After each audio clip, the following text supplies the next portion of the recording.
Good morning, sports fans, and welcome to another edition of NDB Media's Sports Talk with the Guys, home of the Monday Morning Quarterbacks on Saturday. Good morning. Today is June 19th, otherwise known as Juneteenth, and it is now some really exciting stuff going on in the world of sports right now on this day. Of course, I'm the scorekeeper. Thank you for joining us. We are Sports Talk with the Guys, and we are excited to be here, folks. As you know, we're live, and it's Saturday morning. No one is safe while we troll the digital airwaves. Join us as we discuss the latest news in the world of sports and review the events of the past week. No one is safe while we troll the digital airwaves. And as you know, we kill brain cells. So you might just say that we could be the purveyors of the zombie apocalypse. You've been warned. We are repetitive and redundant. And we are the internet's ongoing traffic wreck. So no need to get on a freeway. No need to do anything like that. You can just go ahead and join us right here. So thank you for joining us. Everyone who's with us watching live, we would love to know on the channels you're watching us and who you are and where you hail from. So we're going to get to it right now. Our hosts will be waddling on in as they so see fit. But in the meantime, we're going to take a quick look. As you know, it's been pretty hot in the Southwest. And, excuse me. Didn't like that. Sorry. Maybe I didn't get it there. 64 degrees in Pomona, California. It's partly cloudy. We have a 2% chance of rain. Unbelievable. It's going to get to a high of 90 and an overnight low of 65. So we're pretty much right there right now. But I've noticed here in the area that the overnight low is usually around 2 or 3 in the morning. But at around 7 or 8, about now, 6, 7, and 8, it's actually even lower or colder than it was overnight. It's kind of funny. It's one of those things. But, hey, whatever. Humidity is 86%. I get that. Pressure is 29.78 inches. Visibility is 10 miles. Wind is heading kind of like with a northerly slant. It's going east at 1 mile per hour. Dew point's 59 degrees. UV index, of course, at this hour is 0 of 10. And we are aiming waxing gibbous for the moon phase. Wow. Today in sports, back in 1846, the New York Knickerbocker Club played the New York Club in the first baseball game at Elysian Field, Hoboken, New Jersey. It was the first organized baseball game. Back in 1943, the National Football League approved the merger of the Philadelphia Eagles and the Pittsburgh Steelers. Back in 1972, the U.S. Supreme Court ruled that the antitrust exemption that Major League Baseball uses was unconstitutional. The court called upon the U.S. Congress to repeal the sports special status. Wow. Big deal in sports history.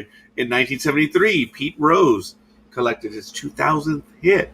In 1973, Gordie Howe left the NHL to join his sons Mark and Marty in the WHA, or the World Hockey Association. And in 1999, the Dallas Stars won their first NHL Stanley Cup by defeating the Buffalo Sabres in the third overtime of Game 6. The game actually ended on June 20th. But it began today, but that's when it ended. Good morning, Gridiron Girl. Thank you for joining me. I appreciate your commentary, your fun. As a matter of fact, she shared with us what could be the joke of the day in our, it's fairly active, our commentary group. She said the Dallas Cowboys, as announced by ESPN, has already been eliminated for playoff consideration. I thought that was funny. Oh my goodness. This is my first cup of coffee because I didn't have coffee last week. This is my first cup of coffee in about 10 days. No, more than that. I'm supposed to limit my caffeine intake of sodas. But I found that tea, coffee, in reasonable portions are good and okay. So I'm going to be using that. And this is my first cup of coffee in a long time. I'm still having a lot of issues, but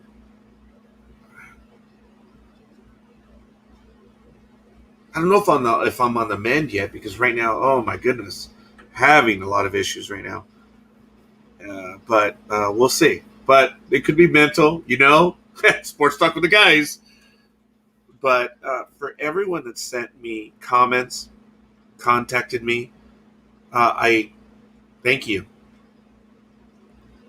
Let me tell you, when it was dark and windy and stormy, I was blown away by all the comments, and it means a great deal to me. I want to thank you. Scorekeeper is on the mend. My condition, as you know, I guess we'll just get out of the system right now, it's rather serious, but I don't have the permanent condition, I suppose. So it's going to take a while, but it is. What's been explained to me is the system has to rest and things can get back to normal. It's been 10 days, man. This is what my daughter feels every day.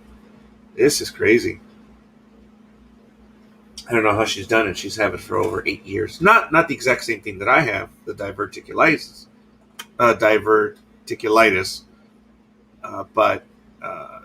she's on the diet too. But anyway, we'll get to it right now. Got a lot of stuff to get to.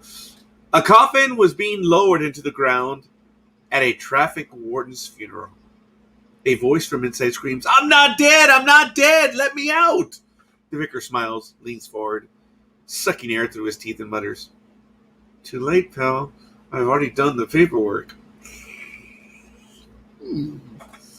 Traffic warden? That's kind of an English joke. There was once a police Adam, I guess we're sticking with law enforcement today, who ran into a suspect Adam. As they looked at each other, the police Adam said, "I've got my eye on you." That's funny. That might be called a dad joke. That's still funny, though. You may have heard this one, but this will be the last one for right now. An old man, a boy, and a donkey were on their way to town. The boy was riding the donkey. As they went along, they passed a group of people who remarked it was a shame the old man had to walk while the young boy was riding. The man and the boy thought about the criticisms and said maybe the people were right, so they switched places.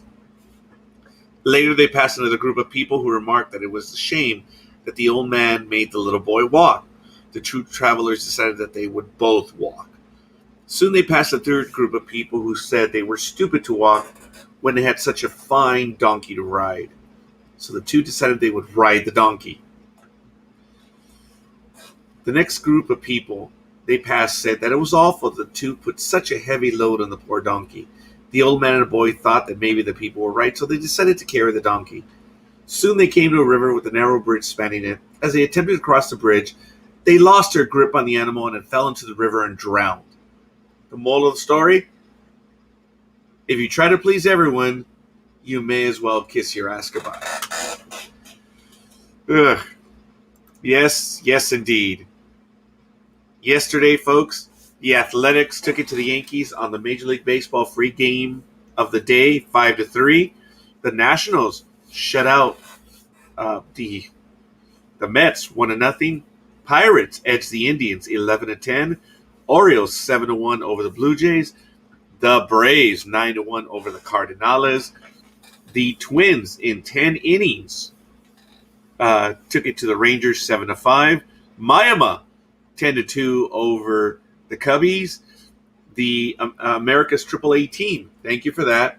Thank you, Gridiron Girl. I think she enjoyed that one. The America's AAA team took it to the Red Sox 5-3. The A-Holes edged the Black Sox 2-1. The Rockies took it to the Cheaters 6-5. The Angels 11-5 over the Tigres. Dodgers shut out the Diamondbacks 3-0. The hated ones by 2 over the Phillies, who scored 3. Do the math. Come on, folks. It's not a math problem. Just do the math. The Padres 8-2 over the Commies, and the Mariners 5-1 over the Rays. So that is cool. We're going to take a look at the regular standings in Major League Baseball on June 19th, 2021. I apologize. We're going to do a special on a program related to Major League Baseball's antitrust exemption. Since I mentioned it earlier as a big day in sports history,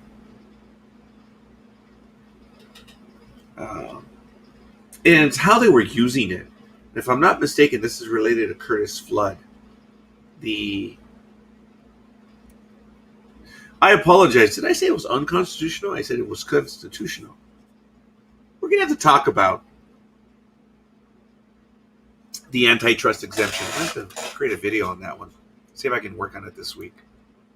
But anyway, standings in Major League Baseball, starting in the American League East, Tampa Bay 43-28. Boston, oh my goodness, Boston, half a game back. The Yankees, oh wait, hold on, sorry. Here we go. Gotta do this right. Actually, that was for the mention right now, and for the prior mention, there we go. 36-33, 6 games back. Toronto, 33-35, 8.5. Baltimore, the eternal pretender of the most recent decades, 23-46 at 19 back. In the American League Central, the Black Sox are 43-27. The Indians are 38-29, 3.5 back. America's AAA team is 31-37, 11 back. The Tigres are 29-41, tied with the Gemelitos at. Oh no, they're not. They're tied in losses only. The Tigres are 29-41, 14 back, and the Gemelitos are 20-41, 14.5 back. Wow. In American League West, Oakland, 44-27. Go Billy Bean. The A-Holes are 41-28, 2 back. The Mariners are 8.5 back at 36-36. The Los Angeles Angels of Chavez Ravine are 35-35 at 8.5 back. Seattle's 36-36, 8.5 back. That's the way the half a game works. Pretty cool. The Rangers are 25-44 at 18 back. In the National League East, the Mets are 35-27. Philadelphia at 33-34. Wow. 4.5 back. You have the first place team and then everyone else is losers. The investment in America's savior, Brian Harper. Way to go, dude. 33-34. I wonder if that investment is looking good for you, Philadelphia. I don't think so. They're 4.5 back. Atlanta's 32-35, 5.5 back. Washington 31-35, 6 back. Miami is 30-39, 8.5 back. Wow. In the National League Central, the Cubs are 39-31, followed by the Cheaters at 38-32, 1 back. The Commies are 35-33, much to my shock, at 3 back. St. Louis, of course, is 4 back at 35-35, and the Pittsburgh Pirates are 25-44 at 14 back. In the National League West, the hated ones are 45-25, followed by the Dodgers at 42-27, 2.5 back. The Padres are 40-32, 6 back, and Colorado, lowly Colorado, 30-41, 15.5 back, and the Diamondbacks are 20-51 at 25.5 back. Wow. Jeez. Big stuff right there. I know the Dodgers pulled off a move. It's not a big move, but I guess it was important for the Dodgers. It was some minor league stuff, both figuratively and literally. But we'll get to that right now. Let's see. We're going to go to the team page. Where's the team page? Wow.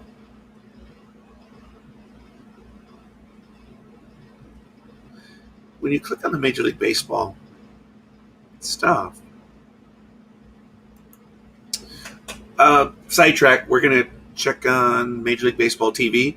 As I mentioned to you, the free game of the day yesterday was the Athletics and the Yankees. Today, who's it going to be?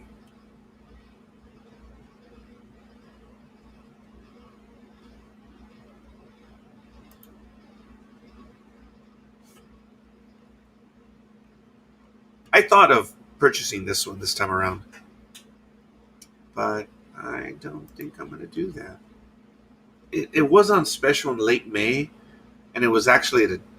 Oh wait, there's a Father's Day sale right now at Major League Baseball TV. Okay, done. I'm gonna get it. It's $52.99 for the entire season, every team.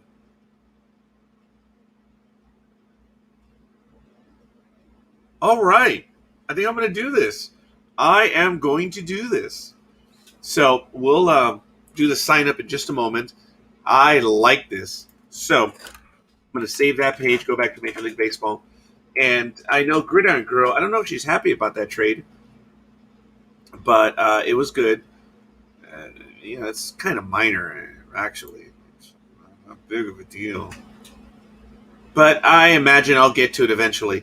Major League Baseball leaders right now, it's funny how they don't show the American League and National League anymore on the Major League Baseball page. As I've told you, there are no two leagues anymore. There's just one. It's just the way it is. As evidenced by Nick Castellanos of the Commies. He's batting .346. Home run leader, Big Daddy Vladdy Jr., 22 home runs. Also tied with Fernando Tatis with 22. Rafael Devers has 56 RBI. Also, Big Daddy Vladdy Jr. is 56 RBIs. Stolen bases, wow. On June 19th, it's very minor, Gridiron Girl. Very minor. There was a pitcher involved. It was, I think, a day or 2 days ago. But Whit Merrifield of America's AAA team leads baseball with 17 stolen bases. And Bo Bichette, another one of the juniors, it leads Major League Baseball with 57 runs. He's a shortstop with Toronto. So, Gridiron Girl, as I mentioned, it was a minor deal for the Dodgers, and it was a day or two ago. Look it up real quick. Forgive me, I have to.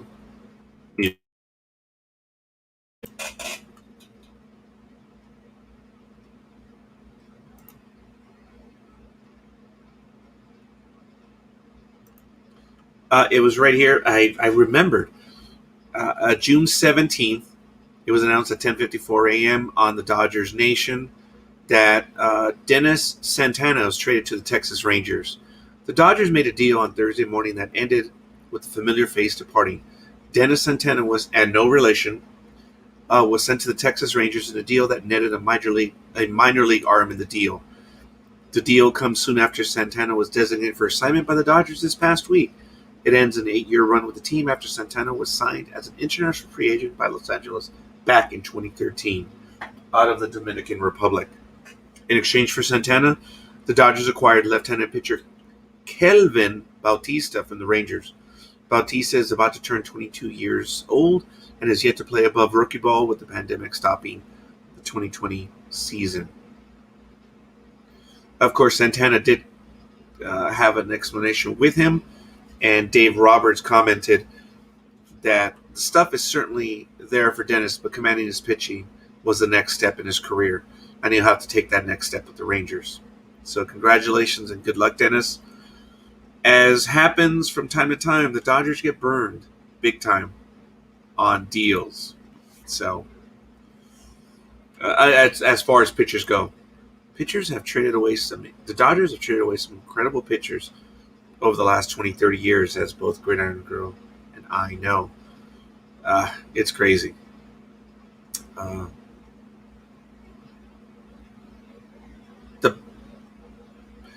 While the Dodgers have had some one-sided trades, but one of the most recent trades is Delino DeShields, a fine hitting, and I believe switch hitting second baseman with the Montreal Expos. A fine player. But the Dodgers traded Pedro Martinez for him. Wow. We all know how that one went down.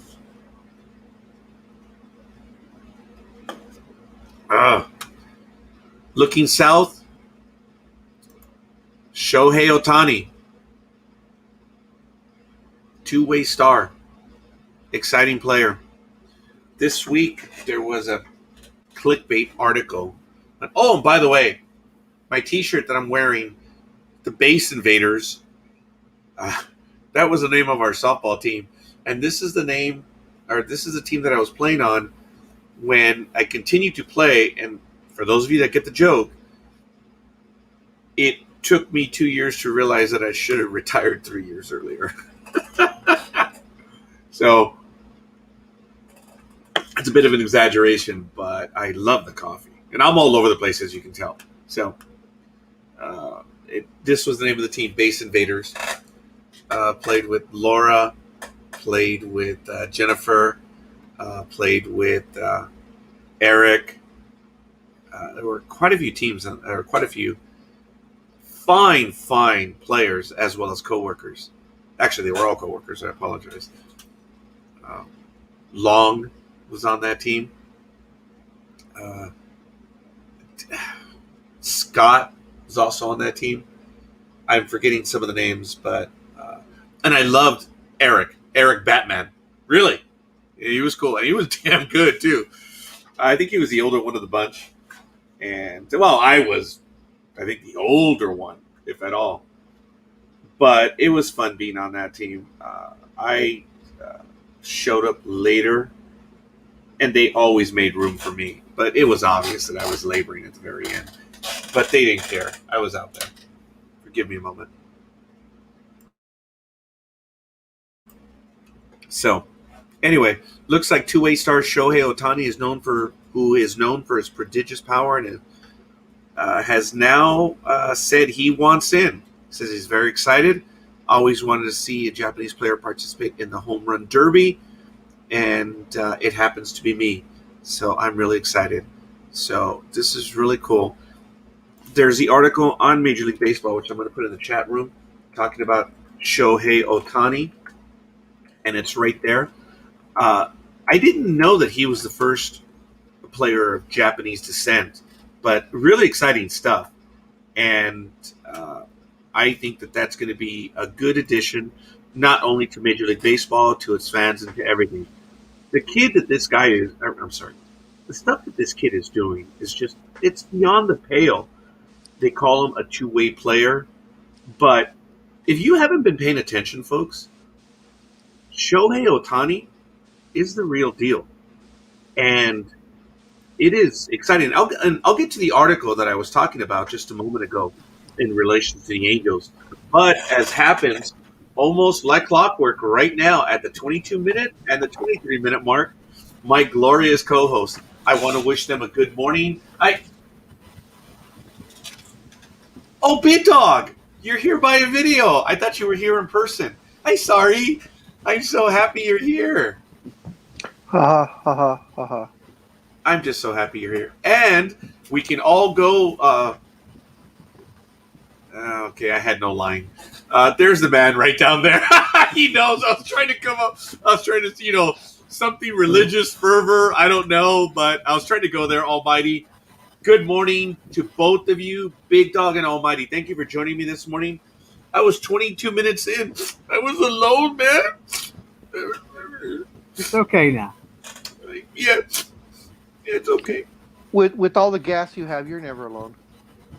Oh, good God. I think it's because of the gas I am alone. Poor Big Dog. I think I was... No, I was fine. Okay. I was okay when you were here, but as evidence, Big Dog did not return. So, look at that smile. It's right there. But anyway, good morning, Big Dog. Good morning, Almighty. Thank you for joining me. It is June 19th, 2021. You're listening, folks, to Sports Talk with the Guys, home of the Monday Morning Quarterbacks on Saturday. We've gone over a little bit of some history of baseball, told a few jokes and stuff like that. And we talked about in history that it looks like Sports Talk with the Guys, or myself, is going to try to create a backstory on the antitrust exemption. Today is the anniversary that it was ruled constitutional by the Supreme Court back in 1972 or 1973. A lot of people have an idea of what that is. A lot of people don't have an idea of what it is. It looks like Sports Talk with the Guys is going to do its first extended story on the Major League Baseball antitrust exemption. But beyond that, good morning, big dog. What's going on? Same old, just different day. I hear you. Almighty, how is it out there in... Hey, I mean, it's superfluous for Big Dog and I to talk about the weather. It's the same for us. But Almighty, how you doing out there, young man? Yeah, it's overcast. We're probably going to get some rain today. Really? That is so cool. Some thunderstorms. So, yeah, it's just a difference of geography.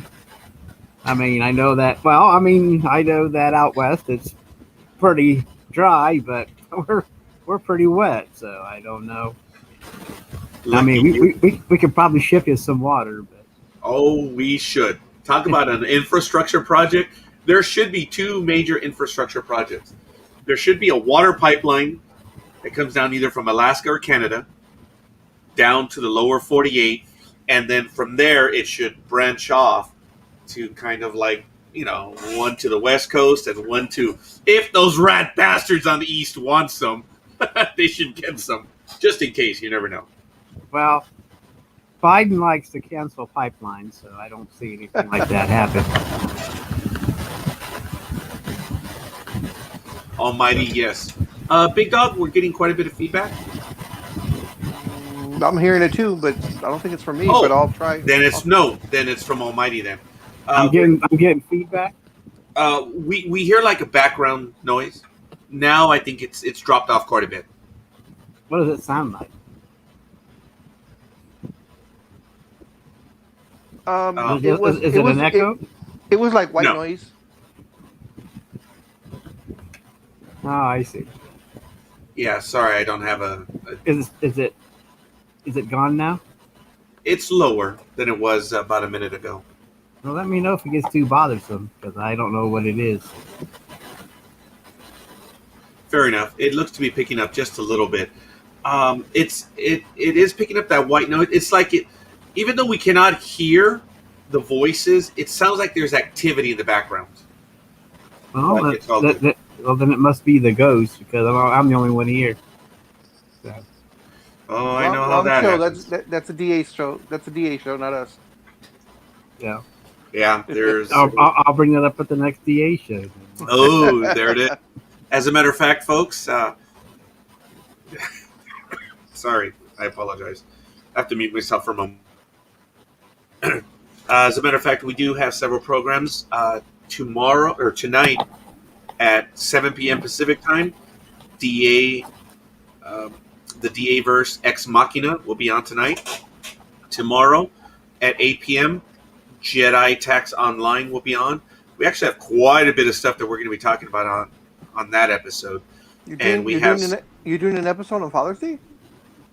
Oh, yeah, what a shock. I'm doing one on Halloween, too, dude. But yes, it's going to be at 8 o'clock at night. So no one's going to watch it like all the other episodes. Actually, no, I'm stunned as to how many people do watch Jedi Tax Online. It really does surprise me. We're going to do some paywall programming on Jedi Tax Online, which is kind of funny. I never thought I'd do that. But we are. And then, of course, we're going to have Monday Night in America on... I take it back. The Nightmare Hunter will be on this Monday at 7 p.m. So I'm probably going to program those episodes tonight. And we'll see what happens. But beyond that, that's what we have on calendar. And I don't know if I mentioned, I did not. As far as stuff going on, we have the Spring League Football Championship. It's going to be on Fox at noon today, Pacific time.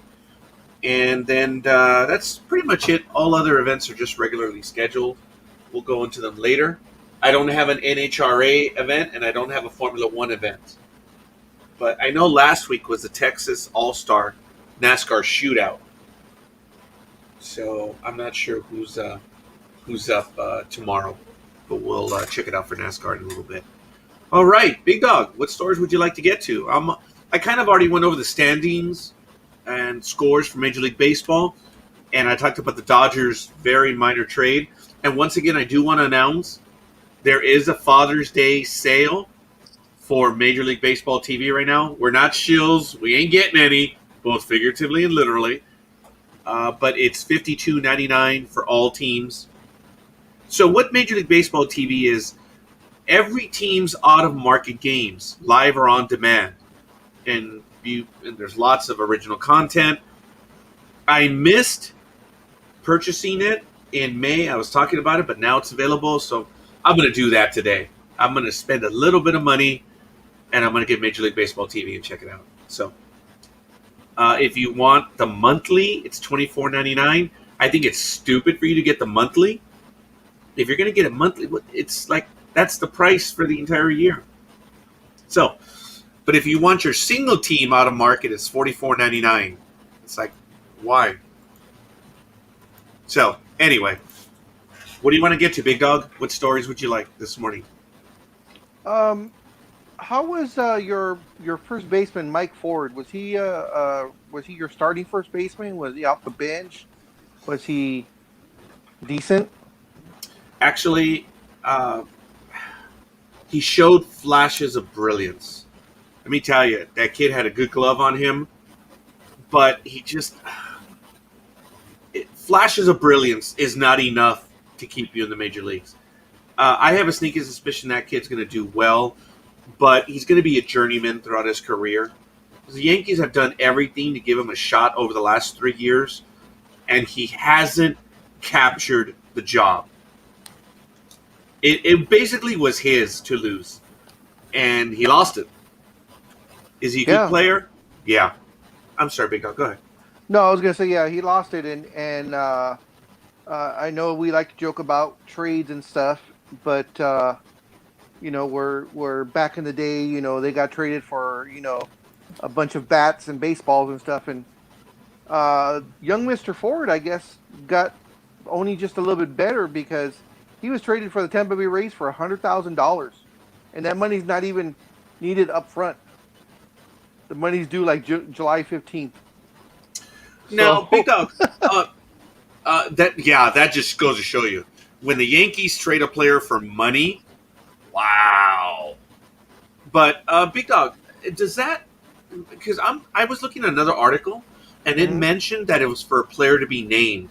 So, is it a player to be named and cash, or just cash? Because I don't have that mentioned in the article that I was looking at. The article that I have is through ESPN. Okay. And it was dated June 17th. So first baseman Mike Ford was traded to by the New York Yankees to the Rays on Thursday for $100,000 and a player to be named. It says Ford was designated for assignment Saturday when reliever Zach Britton was activated from the injured list. It says all the money. Oh, so my date was off. It says the money in the trade is payable on July 1st. Ford, who turns 29 on July 4th, had a strong rookie season with the Yankees in 2019, hitting .259 with 12 homers and 25 RBIs in 143 at-bats over 50 games. But he slumped to a .135 average with 2 home runs and 11 RBIs in 74 at-bats last season. And this year, it says first base was available because of Luke Voigt's injuries. But during that time, Ford batted only .133 with 3 homers and 5 RBIs in 60 at-bats. Yeah, Big Dog. He was known for his power, and that's what his deal was. But I think it was like, as you mentioned, I think it was like 5 homers. So, yeah, he just hasn't done it. So, it's immaterial at this point. The point is he was traded, and that's it.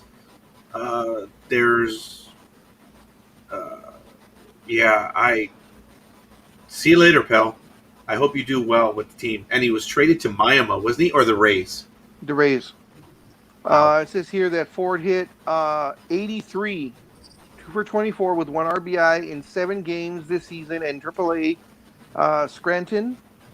It says he was optioned to the AAA team in Durham by the Rays. Yeah, and here's the thing with the Yankees. They've got some huge, and take this how you will, some huge players with prodigious power, but they're just not doing it, or they get hurt a lot. I'm not talking about Ford. Luke Voigt, who is a gargantuan stud waiting to happen. This kid, if he can stay healthy, this is not Mike, Balboni from the '80s. This guy is Luke Voigt. Oh man, I mean, Yankee fans drool over what this kid could do and what he's done already, but just can't stay healthy. Like someone else by the name of Aaron Judge. Ugh, it's frustrating. It is frustrating as a Yankee fan, but whatever. All right, appreciate that, big dog. Thank you for bringing that one to the fore. In your guys' opinion, what the hell's wrong with the Diamondbacks? They lost their now record 24th straight road loss because they lost to the Dodgers yesterday. So they've lost 24 in a row. Well, I mean, what is their what's up? I can tell you, and I don't know if Almighty will agree to this, but just a few years ago, Arizona was dangerous. Yeah. They stole a pitcher from the Dodgers. They were good, and they invested. But a lot of those players didn't pan out. The pitcher that I talk about in question, who's now with the A-holes, who is an A-hole himself, or the Diamondbacks, they spent a lot of money, and it just didn't come to pass. Didn't come to fruition. And they traded away a lot of talent to get to where they were, and now they got to rebuild. The team, they're not even a year or two away from contention. They're going to have to rebuild, but you may have to, where they're at right now, big dog, I think you have to burn it all down and rebuild it. There's problems in Arizona, and there is no future right now in Arizona. It just doesn't look good. Almighty? I really don't follow the Diamondbacks. I know they're doing horrible. So maybe we should just get them and the Orioles to play and see who does the better, has the better series. Maybe that should do it. But I do know that the Diamondbacks are not doing well.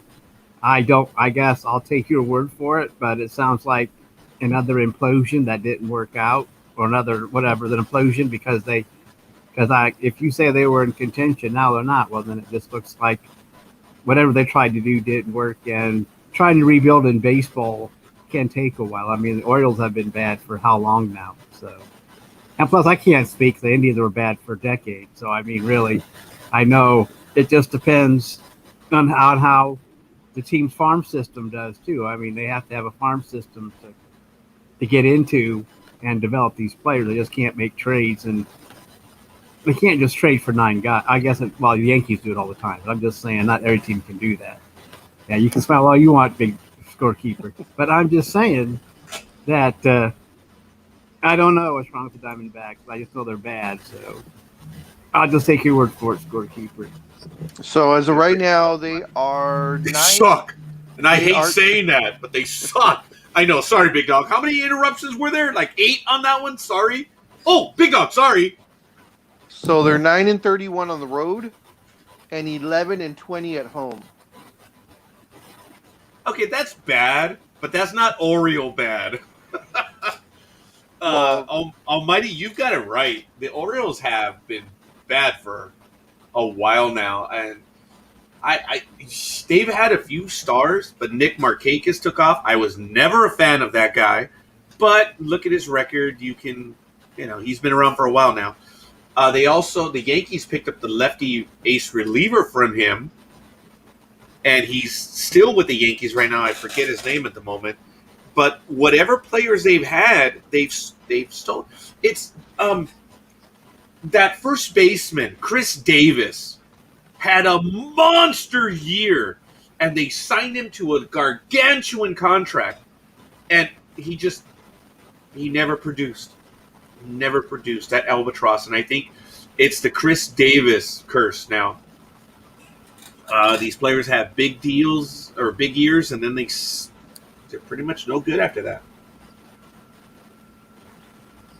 Well, Baltimore is only slightly better than the Diamondbacks. They are of course, the Diamondbacks are the worst team in baseball, and Baltimore is the second worst team.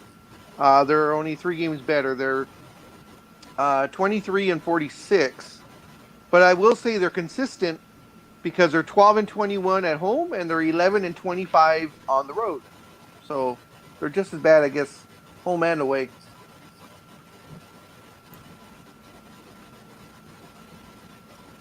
There is no joy in Baltimore and Arizona right now. I want to warn Dream that it's not going to work when he goes to Arizona. It's just not going to work. It's not going to be nice. So, we'll see. Hey, Big Dog. So where are we going on June 7th or July 17th and 18th? Don't know. It's already on my calendar. Did you know that the Formula One will be in Great Britain that weekend? No, we're not going to England. I'm sorry. The bridge isn't built yet, so. You have no problem flying a long distance, do you?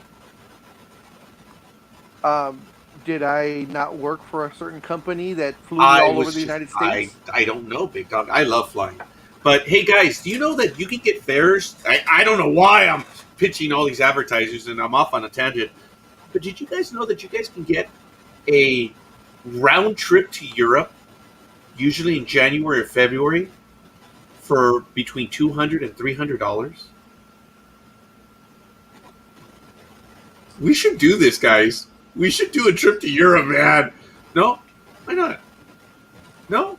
Because it's the off season, so it's the worst time of the year to go, and you're also catching the red eye that's going to have like 7 stops along the way.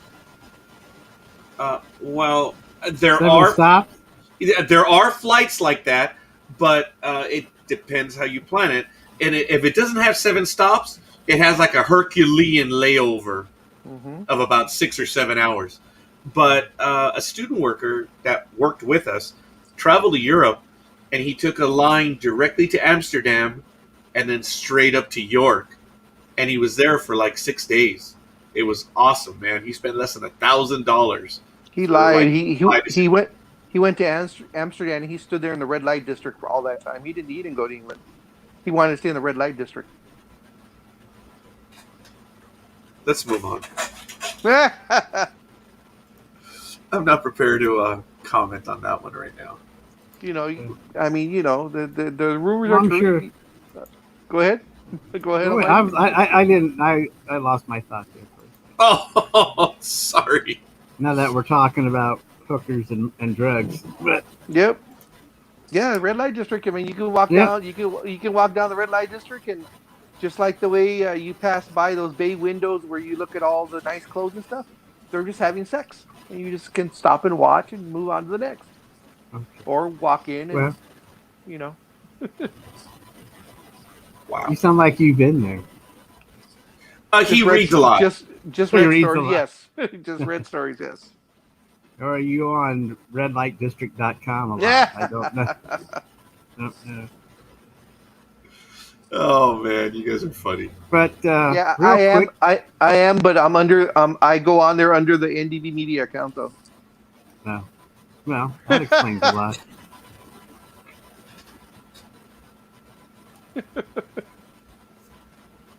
Okay. But All right.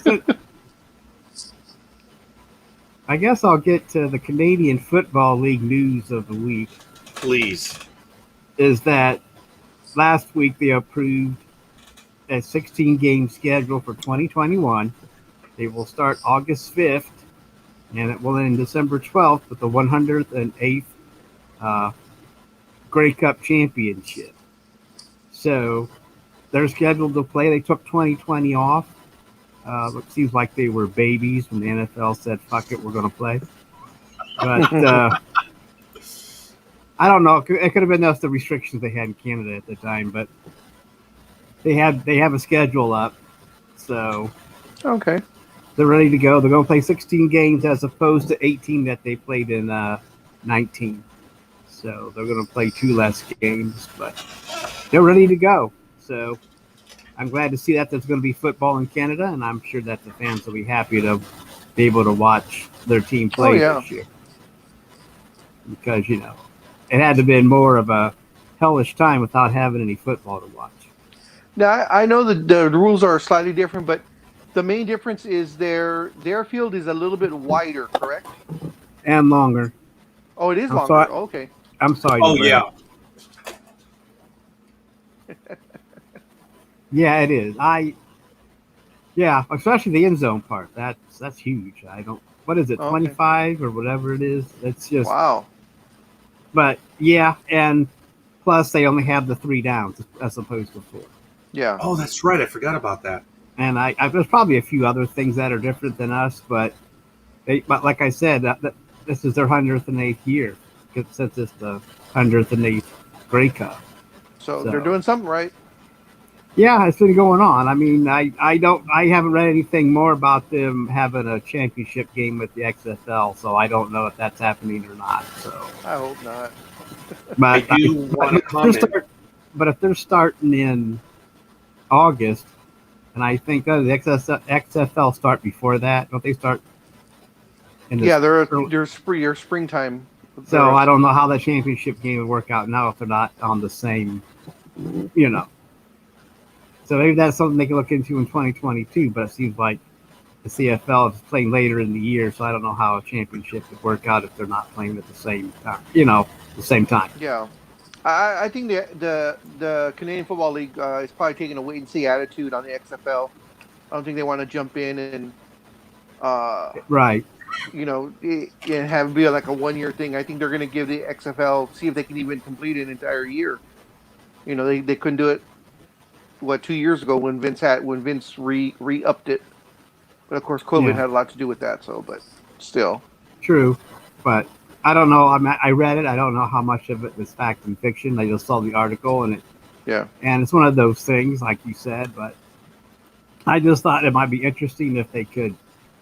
I mean, I can see both leagues wanting to do something to try to generate some interest, but I don't know how popular that league is in Canada. I mean, the thing is, living here in the States, we don't know how things play out. I mean, I've seen Canadian football on ESPN at 1 o'clock in the morning back in the 80s. Yeah.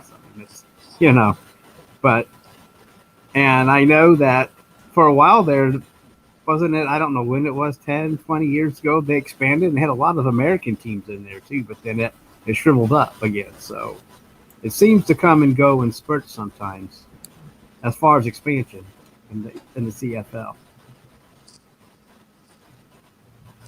But other than that, they're playing in 2021. They've announced it, so they're going to start, like I said, August 5th.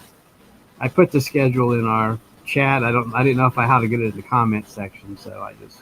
And I thank you. I was going to interrupt you by saying that it is posted now. Thank you for that. But they're, like I said.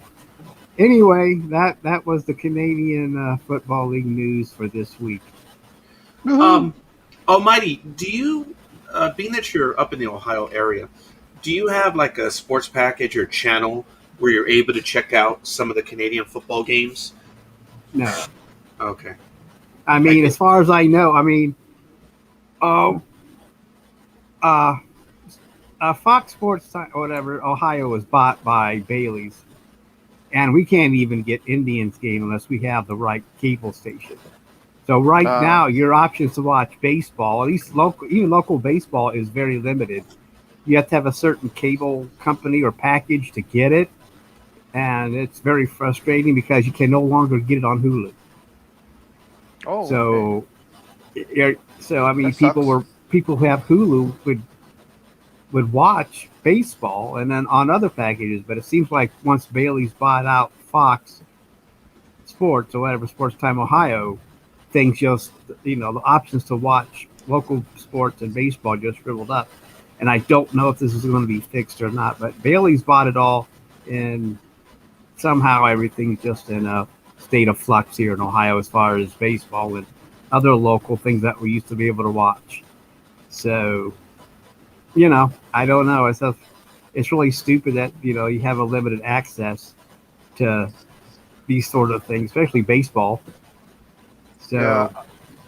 Bailey's is probably charging too much or wanting too much from each of the cable companies to allow them to show the games.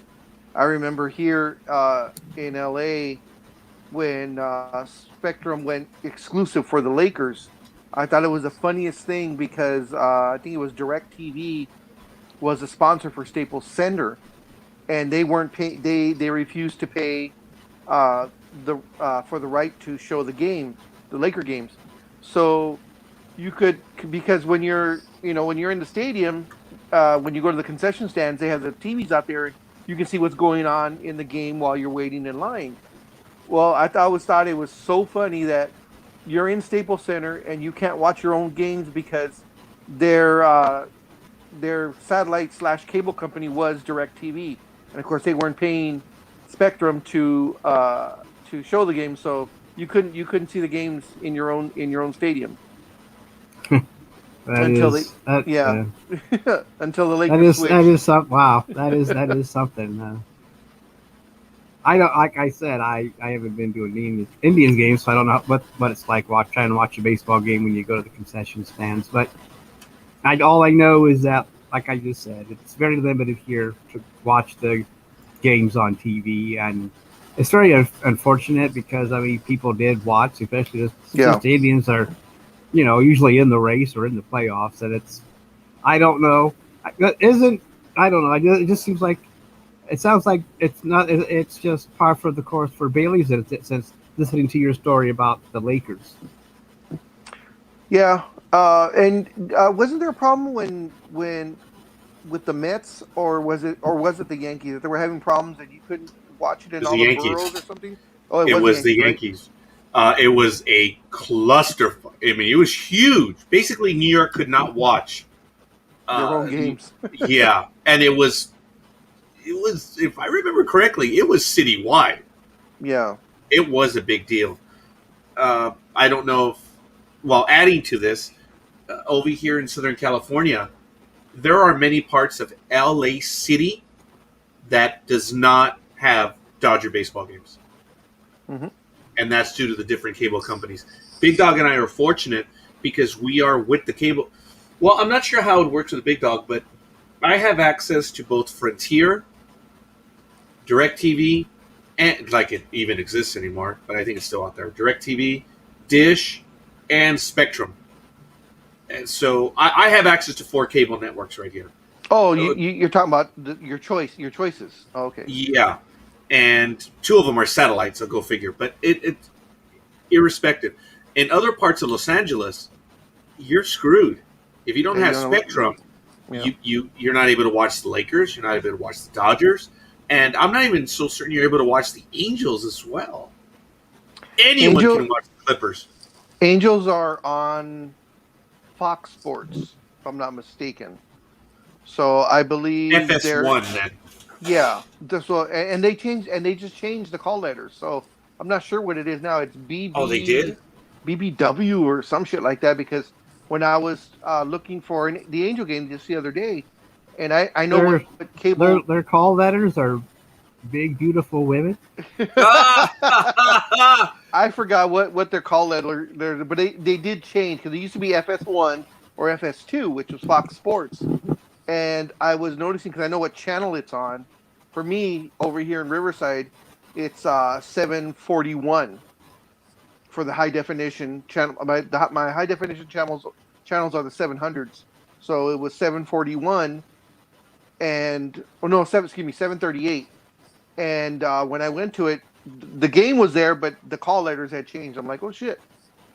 So I don't know if they're in association with someone else or they just decided to change it again. Yeah, I'm not familiar with that, Big Dog, because But the number didn't change on my cable network lineup. So I'm gonna have to check it out just out of curiosity. Actually, I can do that right now. but It's still, I didn't know the change took effect. I mean I lucked out. I've lucked out now. Knock on wood. I've lucked out now 2 years in a row because I have the NFL Red Zone and it's included in my package. I don't have to pay extra for that, and that includes the NFL channel. And for whatever reason, I am also getting a Major League Baseball channel for free, or included in my basic package. Oh, I don't have that on my basic package. I kind of miss that because we had it on DirecTV. I do not have it right now. and I did enjoy that channel, but I'm not gonna. I don't watch enough cable to justify that. Well, during the same here, but during the NFL season, that red zone really comes in handy because it switches to all the the red zone plays. Yeah, So as a matter of sometimes, fact, I learned from Big Dog that he does not watch football games. He nope, I watches watch. Red Zone. Yep, you sit in front of there and you watch. You get every single game because they will show every single touchdown on said day, no matter even if it's maybe a minute or two late because they're showing something else. But every single touchdown scored is shown on Red Zone, and then at the end of the night, before the Sunday night game, before they go off the air, they recap it and show every touchdown in a 2 minute span or something like that. Yeah, you're right. I had that red zone at one It's time, nice, but yeah, I it's would, nice. but I would still watch Browns, and then I'd switch over to the red zone, or I'd just switch back and forth because Yeah. every time someone got into the red zone, they would switch to it to see Yep. if they would score or not. And that way, when you did your sports show, well, you knew who scored because you just watched it. So it's an amazing tool as well, I thought. Oh yeah, yeah, and I kind of do the same too. I will switch depending on what's on CBS or Fox, what game it is. Sometimes I'll want to watch that game, so I'll maybe either picture in picture or I'll just switch back and forth. When Right. Red Zone goes away from it, I'm like, wait a minute, I want to see what's going on, and I'll switch to the regular main game. But also, I mean, I think Red Zone came with a package that I had, and I also got the NFL Network, but it wasn't part of the basic package. It's something else that I got, and they throw in a bunch of other channels that Yeah, for whatever reason. Yeah, I think mine is the same because I have the silver package or whatever, which includes like HBO and some of the other premium channels, and I think it was thrown in there because this past season I didn't have Red Zone, so I called them. I said, hey, why is Red Zone like? Oh, it's no longer available in your package. I'm like, why? I go, you're charging me. They're charged. They want you to pay more. They're charging. I go, you guys. Yeah, I was like, Bastards. you guys are charging this exorbitant amount of money per month for cable. I go, and you're taking away these basic ones. I go, fine. I go, you know what? Just cancel me. Oh well, hold on. To put me on hold, they came back like less than a minute later. Mr. Gama, we'll go ahead and give you the NFL package this year. Don't worry. Go ahead. And don't worry about it. Oh, okay. Thank you very much. Yes, it's amazing what happens when you mention the C word. Oh yeah. You see that C word, they're like, wait, hold on, let me go talk to my manager. That sort of deal, like when you go buy a car. So yeah. And we all know they don't talk to anybody. They just put you on hold and sit there. Yeah. They just go and wash their hands or play with themselves and come back and say that, hey, we can save you $200. And you're like, well, that sounds awesome. I'll take it. I'm a dumbass. But yeah, that was funny. I'm sorry. Because we've all been in that. That's why I laugh, because I've been there too. Oh yeah, we've all been there. Yeah. We all can laugh because that's why I said it, because okay, I guess I'm getting the deal, but and when it's all said and done, you're still getting screwed. So big time. You need to go back several more times and threaten to leave before you actually get some kind of deal. So anyway, I remember the worst one I ever did. And I told Big Dog this, I was done with AT&T. I was just done. And I was like, I've had it. You guys haven't resolved this issue for a year. I've just had it, blah, blah, blah. And then a manager came aboard because I threw the line. I said, hey, look, man, I've been an AT&T phone customer for 20 years. My mama was 30 years. My grandma was. I mean, we're a generational customer. And you guys have just sent us away. And I was so angry and my mind was so done. He says, well, Mr. Neri, what can I do to make it better? I said, there's nothing you can do to make it better. He says, what if I threw in 4 cell phone, a 4 cellular? I was so mad that I blew it. I missed it. Yeah. He says, can we? Oh yeah. I was like, sir, can we get you on a cell phone plan? We'll and he mentioned the price and I was so angry. No. And then I said, I would like to have, and Big Dog's heard this story, I would like to try that Universal or Uverse. I think it was Uverse, right? Yeah. It was their new top of the line Uverse. Said I would love to try that Uverse, but since we're in we're in a minority area, we can't get Uverse. So fuck you. Oh, jeez. And then I had a coworker whose uncle, and I'll leave it at that, in Southern California, he basically ran okay, I don't want to say that, but he was responsible for installations. And I told him, I told the guy on the phone, I said, I'd love to have Uverse, but you don't have any in the area because there are no white people around me. And the guy just said, yeah, that's pretty much true. Now, the joke was that the high wage earners, that's what I meant, because it was a predominantly minority area where I was at. But I said, there's just not enough money. And the guy, manager, said, yeah, it's true. You don't have enough people that can afford the service in that area, so that's why it's not there. But I was so mad that I called the guy a racist on air. Oh, man. It was fun. That's how mad I was. You Latinos and your temper. You know that? Yeah. You Latinos and your temper. It's less. But I mean, Latino I can't say I'm Irish. I'm Irish, so I have a temper too. I probably would have done the You're same right damn up there thing. with us. Yeah. Yeah, man. I probably would have went over there and beat the shit out of him. But well, I wouldn't want that far. But I would have lost my temper. I can't. Oh, I did. See the difference. The difference between Irish and Mexican is we drink tequila and you drink whiskey. That's pretty mainly it. Yeah, that's true. There's not much daylight there. No. I think we'd switch over if we don't have a problem. Actually, as long as there's alcohol there, if it has alcohol in it, we're going to drink it.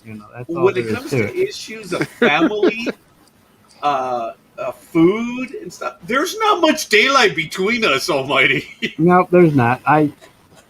That's true. I mean, I spoke too soon about the Latino thing, but we just prepare the food differently, and I don't know. Well, a little bit different. Yeah, a little bit different. Do you guys have that haggis stuff? That's mostly Scottish crap. Yeah, that's up north. But I've never had it, and I don't plan on it. It doesn't sound appealing to me. I mean, I guess if I grew up in the area, maybe I would have. But true. Being in America, you can't go to McDonald's and get McHaggish. So I mean, that hurts. Yeah, it does. But, oh my goodness, it does. I'm just we both have that temper thing, and there's going to be a riot. If it's going to be a riot, we'd both be there. Yep. Oh, but AT&T, they're just shysters. I actually switched for a month. Well, they all are for a month because they went the cold cell, and they knocked on my door, and he promised me the world. Because I wasn't happy at the time with Spectrum's internet, and they promised me the speed, and and they would give me the deal, and I'd get all these channels and blah blah blah, and but I got lucky because I made him put everything in writing, that I was guaranteed this speed, I was guaranteed these channels, and I was guaranteed this price, and he's like, oh yeah, it's all you just need I go no. I want it written down. I want your name. I want you to sign it. I want you to print your name. So I went ahead. He did it reluctantly, and because I was he didn't charge me for installation. Didn't charge me for bringing in all the equipment that they needed. So all that was, in essence, I had the first month for free, and to try it out. And of course, once they installed it, I think AOL was faster internet than what I was getting. So I was really pissed. And this was just a few years ago, maybe about 5-6 years ago. And so I called and I said, take all this stuff back. After I gave it like a week and a half, almost 2 weeks, and I was like, nah, this isn't working.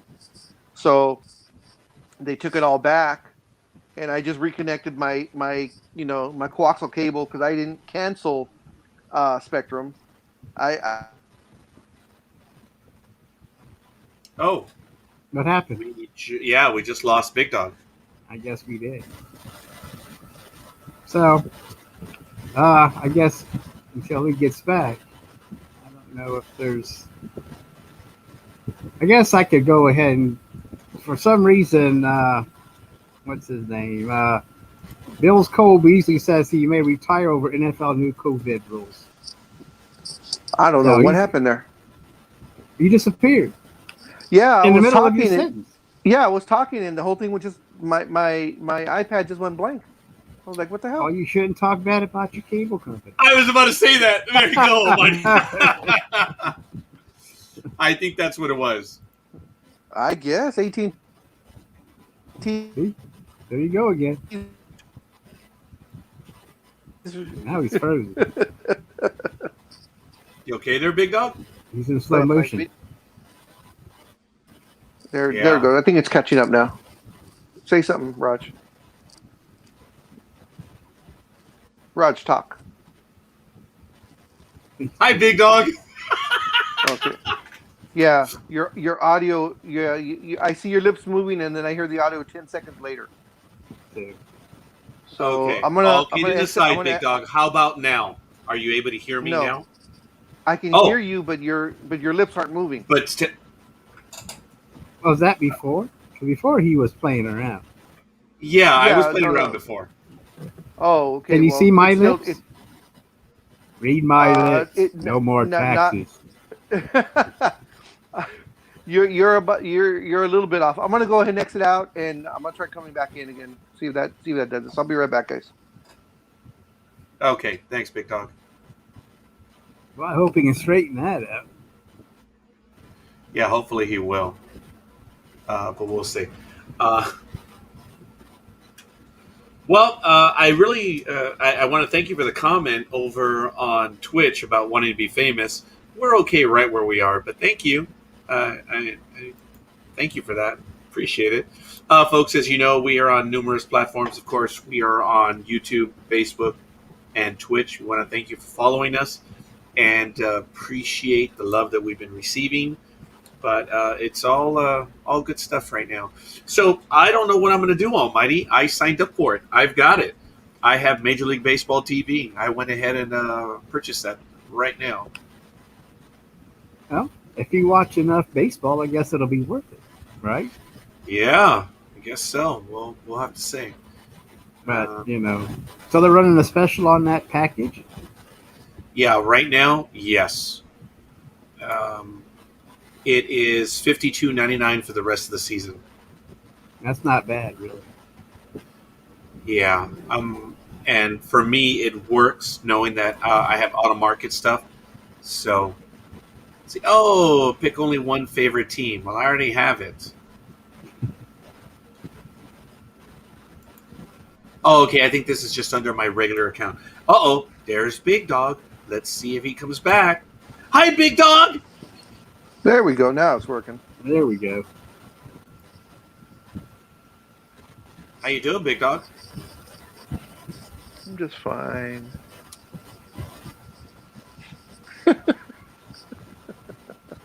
Well, the image is not delayed. I want to tell you that. No, it's not. But that's good. Thank you. Anytime. All right.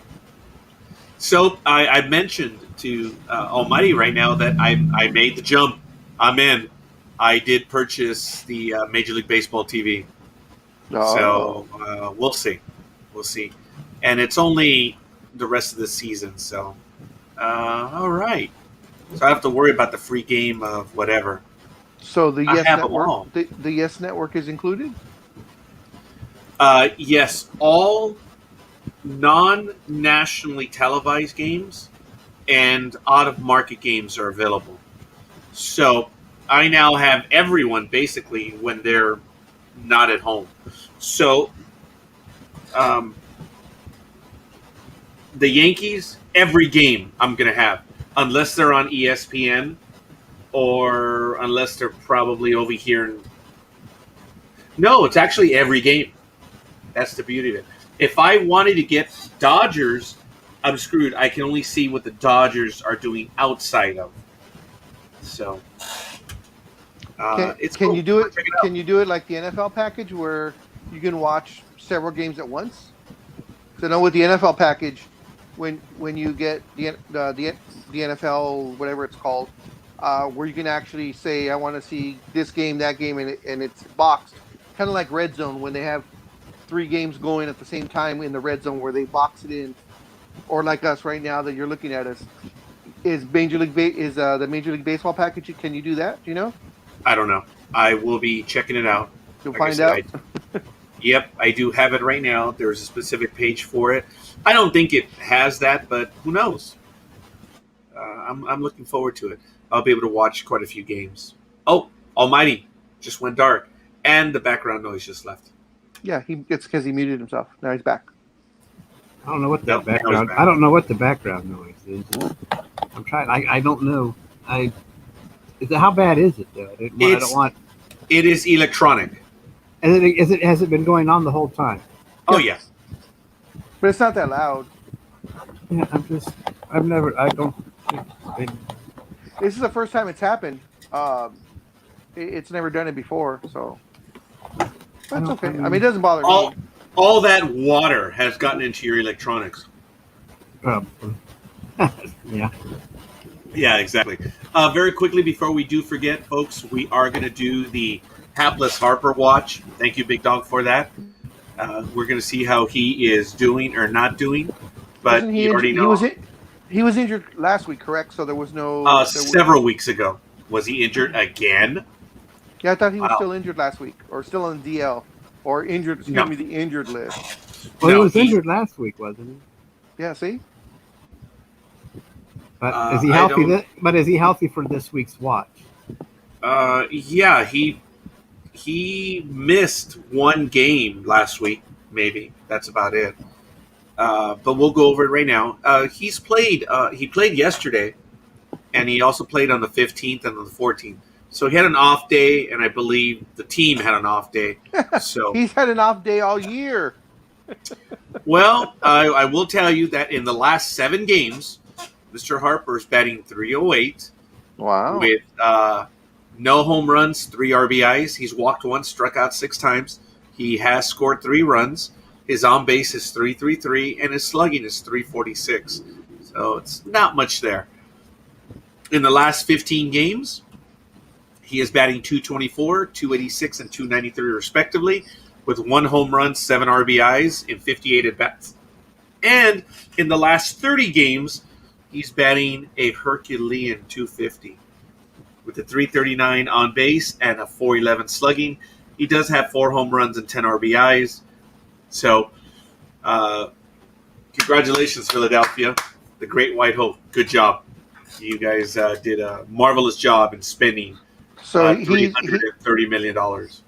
Yep, over what is it? 12 years. 12 years.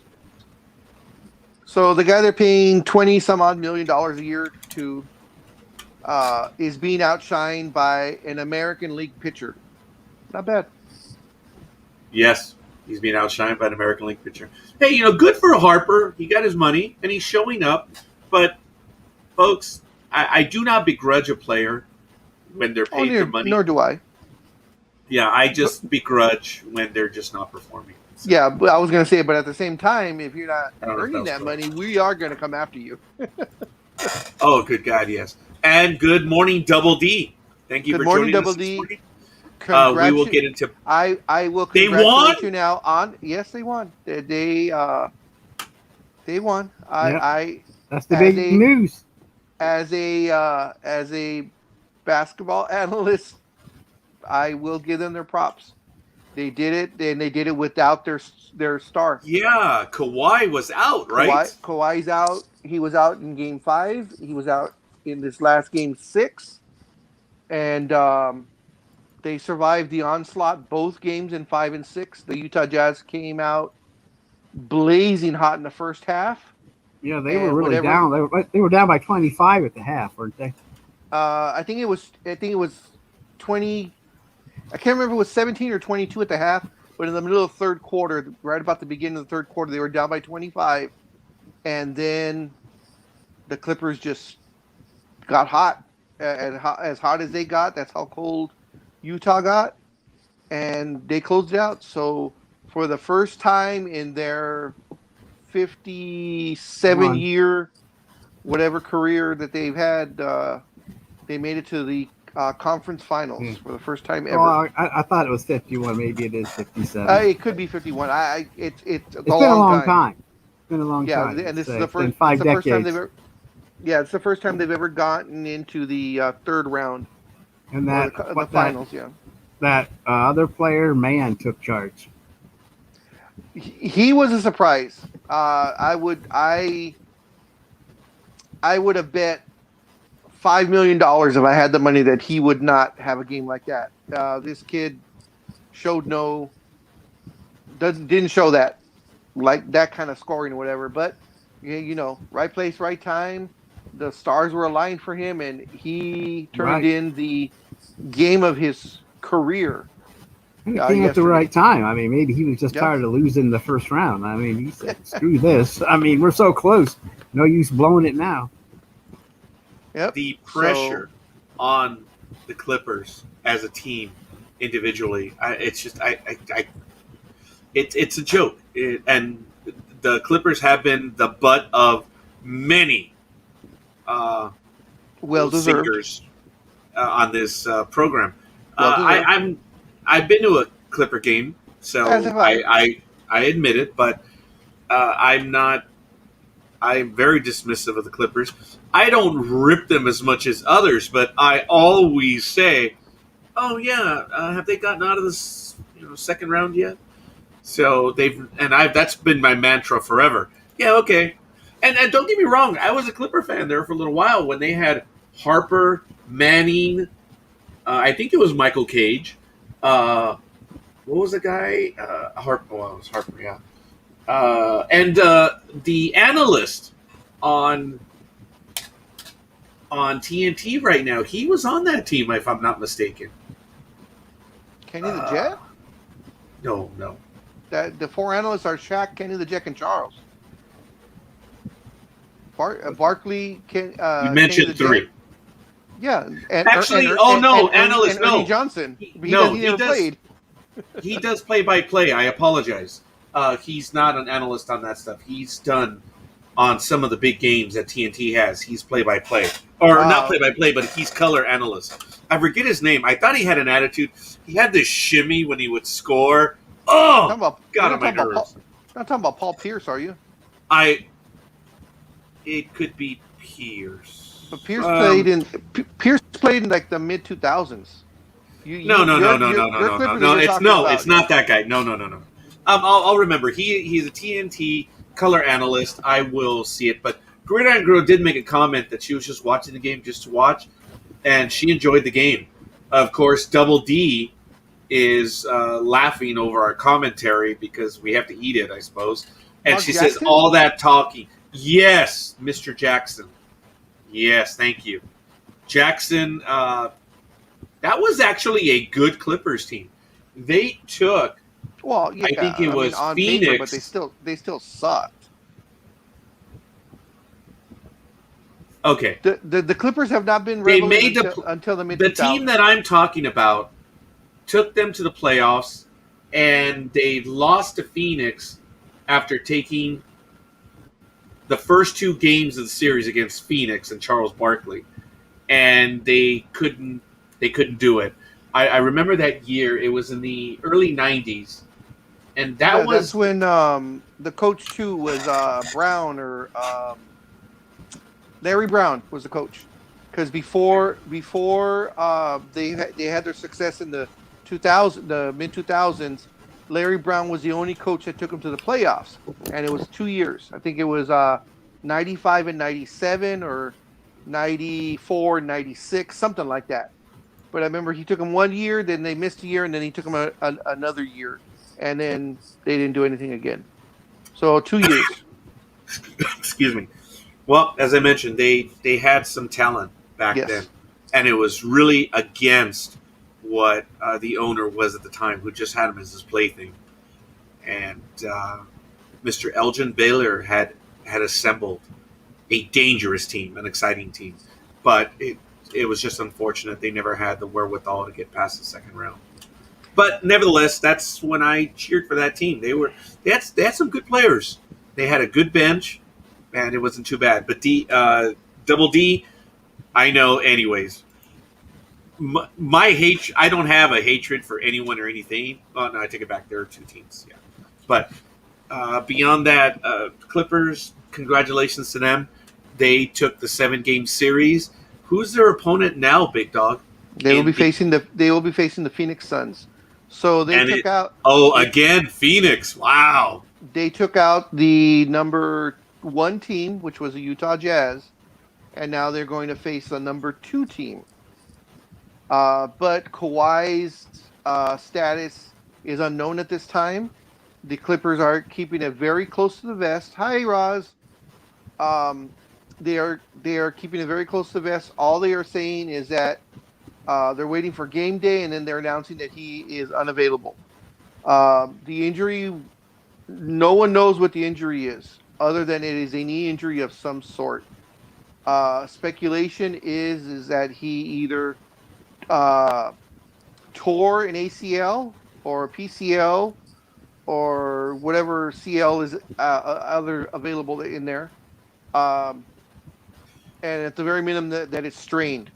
Well, Big Dog, what are the rules in the NBA? Because they're required, like the NFL as well as baseball, that they have to announce injuries. They have. But you say there's speculation right now. Because they won't tell you exactly what type of knee injury it is. Just that it is a knee injury.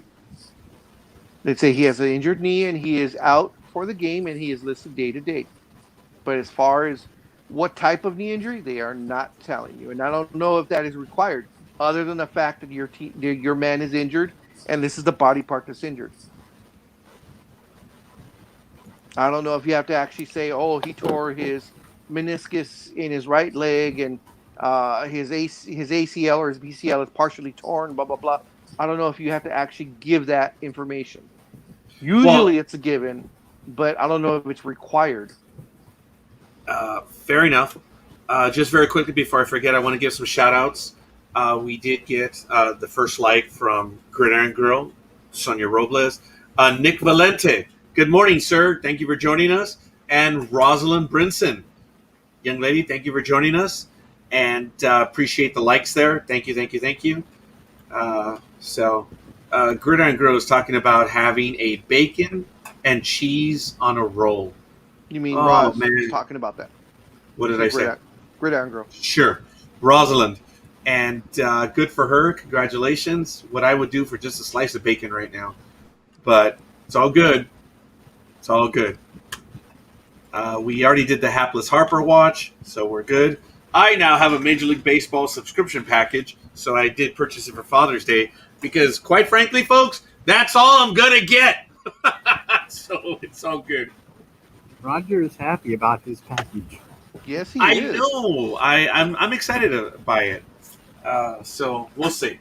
We'll see what happens. But anyway, I just some of my ill-gotten gains from earlier this year, I just spent it. I'm stunned, folks. The Major League Baseball package for Father's Day is on sale. It's all of the autumn market. So just to clarify, and I guess I'm going to talk about this a little bit more, and I apologize. Yeah, you are. Yeah. The thing about Major League Baseball TV is I'm going to get every Yankees game except the aforementioned blackout when they're here at Dodger Stadium and Angel Stadium. That's my blackout era. So if they're in San Diego, Oakland, San Francisco, I will be able to watch those. And as I mentioned, Fox has a game of the week, and ESPN also has game of the week. So that's the only time I won't be able to see those, which I already have that anyway. I hope that you can, and it's probably changed because this was several years ago, 7 or 8 years ago. I had a friend of mine, a co-worker of mine, who of course loved the Yankees, and he would buy the Major League Baseball package so he could see said Yankees whenever he wanted. But for whatever reason, the Yes Network was not allowing that to happen. So every year he would complain because he'd get the package, and then as soon as 10, 12 games would go by that they were not being shown, he would end up canceling the package because they would tell him, well, I'm sorry, but the Yes Network is not allowing us to show these games. So he'd get a refund on it, and this was maybe 3 4 years in a row. So I'm hoping for your sake, Raj, because I know how much you love the Yankees. But and as I said, this was 5 7 years ago. So I'm hoping that they corrected that and works a deal out with the Yes Network. I believe they did resolve that Okay. because today's game is right here already. And looking at the schedule, yeah, there. I've been looking at it while we were talking. Hmm. So it looks like, as of now, Yeah. everything out of networks.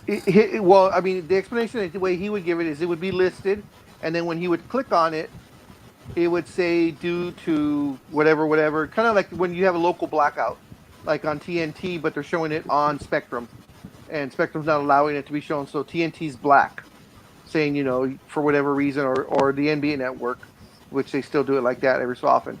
He would click on it, and it just wouldn't show, so he wouldn't know till game time if he was able to see the game or not. So as I said, I'm hoping that I agree, that Hey, girl. if I I'm hope, cannot watch today's game, then we're out because it oh does have yeah, it right here. yeah, It has where you can watch it, and it has network, and it has Major League Baseball network out of market only. That's me. So yeah. we'll see. Hey, you know what? It's very simple. Either it does or it doesn't. And if it doesn't work today, hey, I signed up. Major League Baseball knows I'm a Yankee fan. That's the only team I follow, and we'll see. But anyway, I am excited by it. And if they blow it, well, then that's their thing. So, all right. Going ahead and moving on. I guess going back to the NBA still, we have one upcoming series on the Western Conference. That's Phoenix versus the Clippers. I believe, frankly, the Phoenix team is the favorite in this one. So I'm sure they are. I can't believe the Clippers are the favorite team in this one. Uh, Probably Vegas wise probably has them pretty close, but all these so-called sports experts do have the Clippers. In fact, they have the Clippers in the finals, and they did that even before the playoffs started. So I will give it the Clippers. Every time you think that they're down, they've been able to pull it out. So they are having a Cinderella season right now. Yes, he's still injured, although no updates have been given because this was probably one of the best scenarios for them.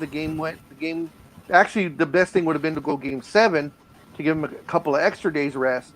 But Chris Ball, he pretty much has battled through it already. So I think it was a stinger. It just took about a week for it to heal, depending on how he plays. But he's been phenomenal for Phoenix. The last couple of games that they played. Um, Yesterday's game, the final score was 131 to 119. The Clippers, of course, as we said, won the series 4 games to 2. Now in the morning, or the earlier game, that one is going to game 7, as the 76ers um, overcame a deficit, and they actually pulled it out, surprisingly. They didn't fall apart. They fell apart the game before, but they ended up winning the game 104 to 99, and that will go to a game 7 tomorrow. Um, Actually, both Eastern Conference ones are going to Game 7, aren't they? yes, game 7 is today between the Bucks and the Nets. Wow. Excuse me. So after tonight, we will have one half of the Eastern Conference final set up. They are going back to Brooklyn, of course. Um, but Kyrie Irving is injured. James Harden is injured. He came back 2 games ago from his hamstring injury, and he is a shell of himself. He, I mean, looking at James Harden, you wouldn't think he was fast, but he was fast. He is not. He is there. He's playing point guard. He is not running up the court at all. He is walking up the court. Um, I think he's doing everything he can not to have to use an explosive burst of energy to put pressure on that hamstring, like the way Anthony Davis did when he re-injured it in the game that we were eliminated in. That Anthony Davis gave it that old college try, but as soon as the first time he had that explosive move to the basket, his hamstring gave out. And you can see James Harden's doing the same thing. It's a little bit different because Harden is an outside shooter, but his first game back, he scored 5 points. His second game back, I believe he scored 16 points and played about 40 minutes. So we're going to see how that hamstring holds up today because he played those 40 minutes. The game that he only scored 5 points in, he only played about 18 minutes. Oh. Kyrie Irving is out, and Serge Ibaka, their player, is out for the entire playoffs as he had back surgery last week for his injured back. Kyrie is listed day to day for the most part, but they're not expecting him back for this series. For Game 7, I'm pretty sure he's not going to be back. So it'll be interesting because if Milwaukee can get past these guys, Brooklyn, they have a damn good chance of finally winning that title. But according to, in my eyes, the greatest player of all time, who gave an interview on The Jump on Thursday, Kareem Abdul-Jabbar was asked specifically, do the Bucks have what it takes to win the title? He didn't hesitate for a second, and he said no. They do not. They are not built to win a championship. So, coming from the guy that played there and knows a little bit about winning basketball, I might take to what he says to heart. But actually, it's been an extremely busy week in basketball, as 3 coaches are gone, a general manager is gone. Oh, wait a minute. Damn it. Now that I'm looking at my notes, CP3 is not injured, but he is out indefinitely. I forgot about that, as he tested positive for COVID, and he is out. Well, take it back. He has been put on COVID protocols, and is out indefinitely. So we don't know when he's going to play. If he's available for that Game 1, it was scorekeeper would be able to tell us if this was a violation or not. Phoenix would not admit other than he's in COVID protocol, so they would not admit because of HIPAA whether he had COVID again, had it before, or why he was out other than COVID protocols, because that's the only thing the NBA asks you. But on The Jump, Matt Barnes said he spoke to Chris Paul personally and said, Chris told me that he's had the vaccination and he had COVID earlier the year, but doesn't have it now. So I don't know if that violates anything, but that's what he was told. So as of right now, CP3 is out. May miss Game 1, but it's unknown because the NBA's rules are, if you're vaccinated, that speeds up the process of your quarantine, where you only have to have 2 negative tests. And I didn't know this. Evidently, after you've passed the 2 negative tests, you then have to have 2 tests on your heart to make sure your cardio is okay, or a test on your heart to make sure your cardio is okay, and that takes 2 days to confirm whether you're able to play or not. So the faster he comes up with those negatives, the faster he gets the cardio test. So he's out. Let's see. Longtime Mavericks head coach Rick Carlisle stepped down with 2 years left on his contract. Goodbye, Mr. Carlisle. Wasn't he the one that was strangled by someone? No, that's PJ. Oh, Carlissimo. Sorry. Yeah, and that was long. Yeah. Time Okay. ago. Long time. Yeah. Ago. No, this is the Mavericks head coach who took them to their one and only title. earlier in the 2000s. He stepped down after being the coach of the Mavericks for 13 seasons. I guess it was considered a firing. They said they couldn't come to a. I read that they don't know who's in charge of the Mavericks. Yes, there's a lot, and I was hoping Stud Muffin was going to be on today so I could apologize to him because he brought that up and I shot that down immediately, and then all this happened like a day later. So Stud Muffin may not be able to contact us because I don't know if you heard at about 4:00 this morning, not a hurricane but a significant tropical storm did hit or did strike Louisiana this morning. So I figure it's probably just heavier rains. I'm not sure if thunderstorm and lightnings follow in those conditions. So he's not doing nothing. Why the hell is he on? If he doesn't have power, because the phone's still plugged in. Wasn't it? It was just. I'm being an ass. It was a cyclone, wasn't it? Something like a cyclone type thing, not a hurricane, but it was still strong wind. Yes, still strong it was like winds a and tropical stuff. depression. So. And I'm figuring that's possibly one of the only reasons why he's not in because, unfortunately, Louisiana, the state of Louisiana as it is, we understand that their internal networks don't hold up very well during storms. But we won't get into that. And you think that state would have, that kind of strong support since it's always it. But yeah. You would think. Folks, I put a link in the chat room, and Almighty, thank you for getting to that.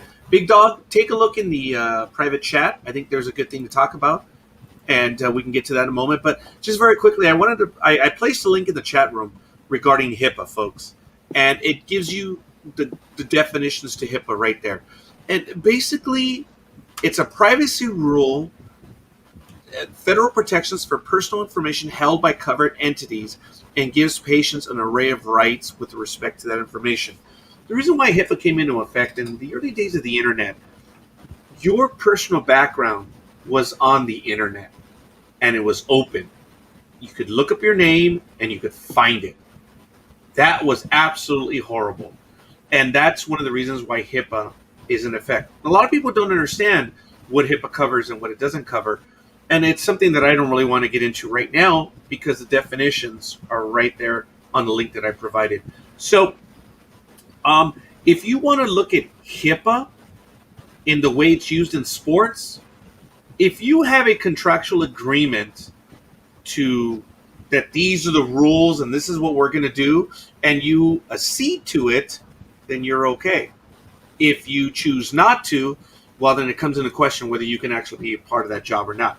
Because baseball, due to its requirements, fair play and everything, baseball, football, and all that, they have to report what the injuries are. So how much does HIPAA apply to sports?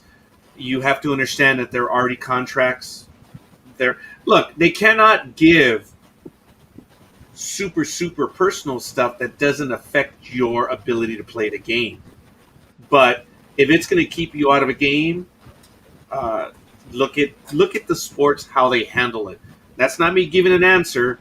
That's just stating what we know. So there's a lot of people throwing the word HIPAA around right now. Hell, I've done it. But look it up. Then you'll understand. We're not saying that we're the absolute word.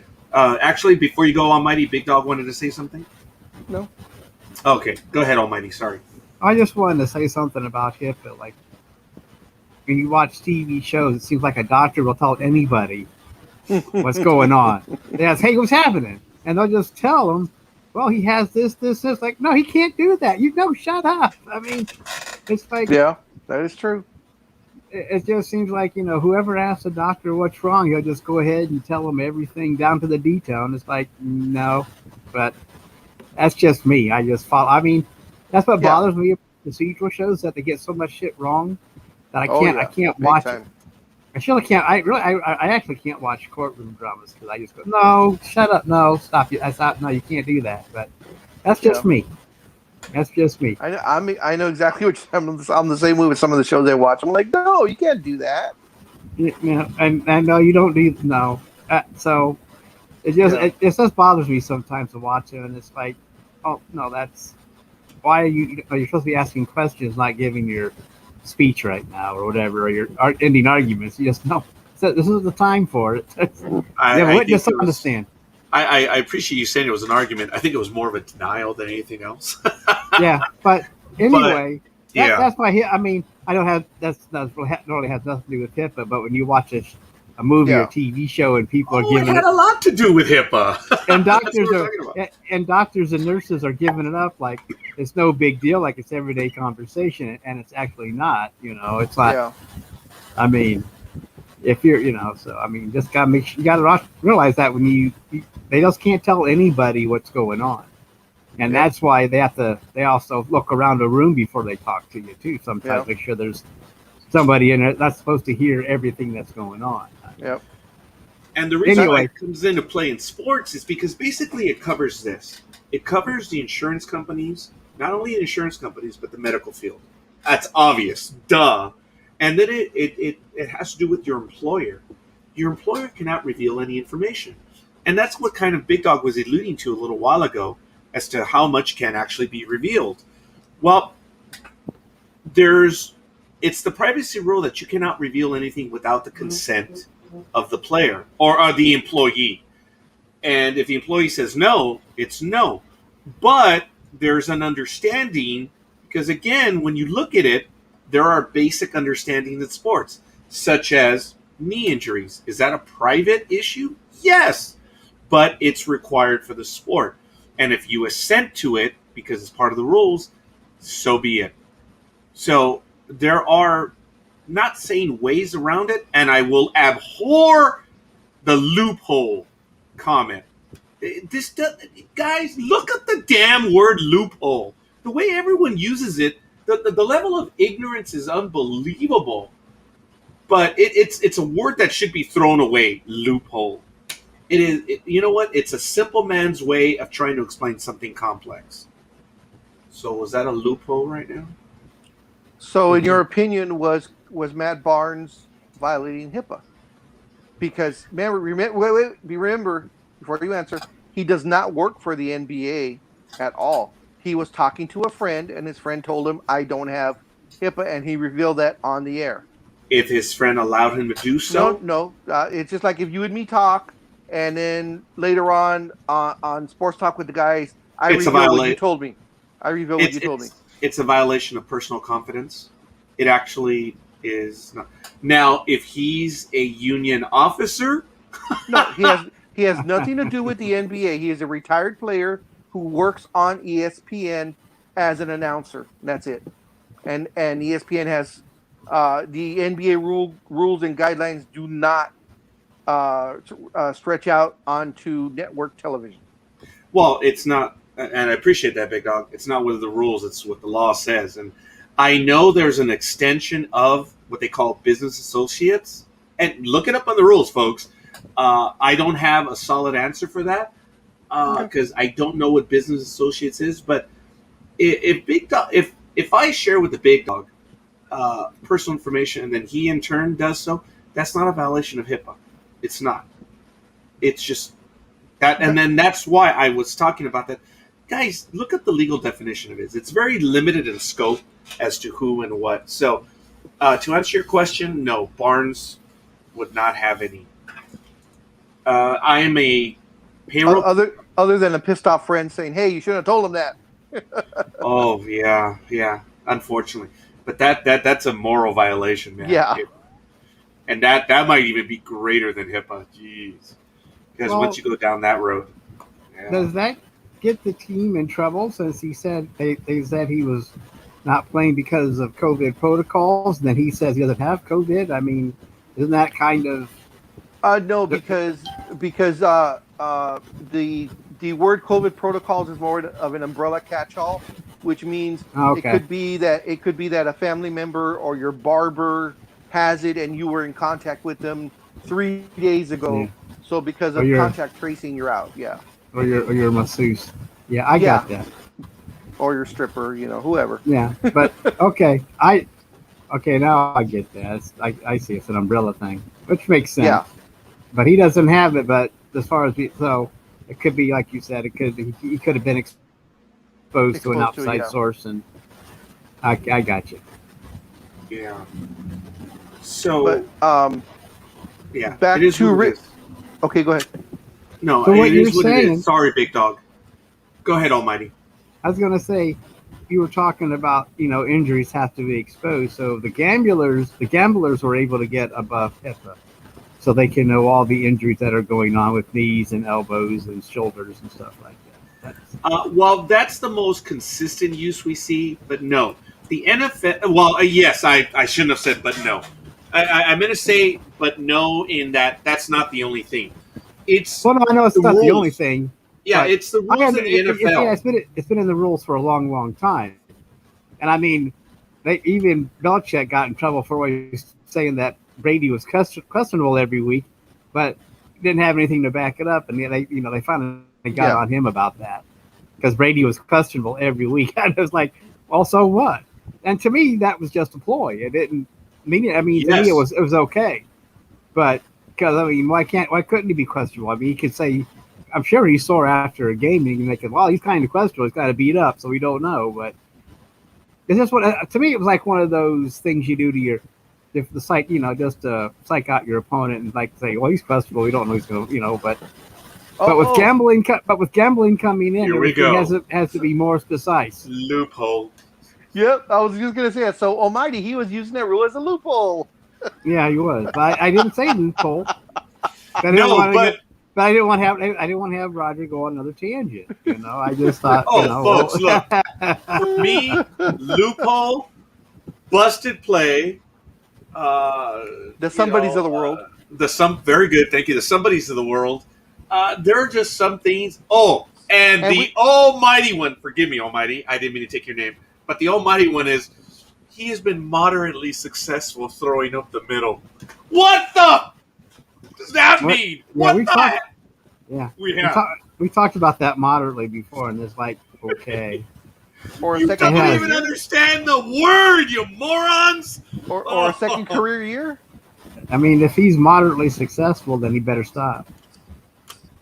I don't know if I said second career year, but I said another career year. But it doesn't diminish what the big dog just said. Just, folks, there are a lot of things.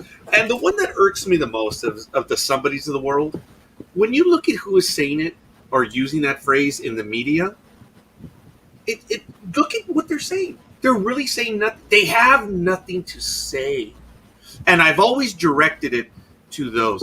Because if you think about what people are trying to say, okay, it's a throwaway phrase, and you get it, but it's still not understanding what you're really trying to say. But it's a throwaway phrase. But when you see a professional use that phrase, the professional has nothing to say. They have nothing to say if they're saying the somebodies of the world. So that's why that one gets on my nerves. There's probably another phrase in there too that does, but those are the four, huh, Big Dog, that really set me off. No, there's a fifth one too. Okay, go ahead, because there might be a sixth. Then go ahead. Future Hall of Famer. That one just unnerves me to no end. And the other one that gets you also is the unwritten rules of. You get pissed off on that one too. Oh, he broke the unwritten rule of baseball, football, basketball, whatever the fuck you want to say. Yeah, the rule of not bunting during the no hitter. Yeah. Well, if it's there, you go. Yeah. Okay, but my contention is when they make up something to say that's part of the unwritten rules. And I'm like, no. That's just you. You got embarrassed. It's what ticks me off is when they make up stuff just because everyone who's played baseball knows the unwritten rules. You just learn them. Now playing devil's advocate, since it's an unwritten rule and there's really nothing to say that because there's nothing written down, isn't that always in flux? Since it's unwritten, isn't that always in flux where it can be added or taken away? I I don't have an answer for that, big dog, because I haven't played baseball in a while. But I understand it was made clear to me what the rules were when I was playing, And they are? and you just learn it. And I've said it over and over, folks. The unwritten rules are this: don't embarrass the other guy because you don't want to get embarrassed as well. It's respect. Respect the game and respect your opponent. If you respect your opponent, they'll respect you. And if you look at what the unwritten rules are, it's when you violate that. It's an issue of respecting the game, understanding what the game is about, and not putting another player at risk, not trying to embarrass them, not trying to show them up. Dude, if you're winning 20-1, don't be a dick about it.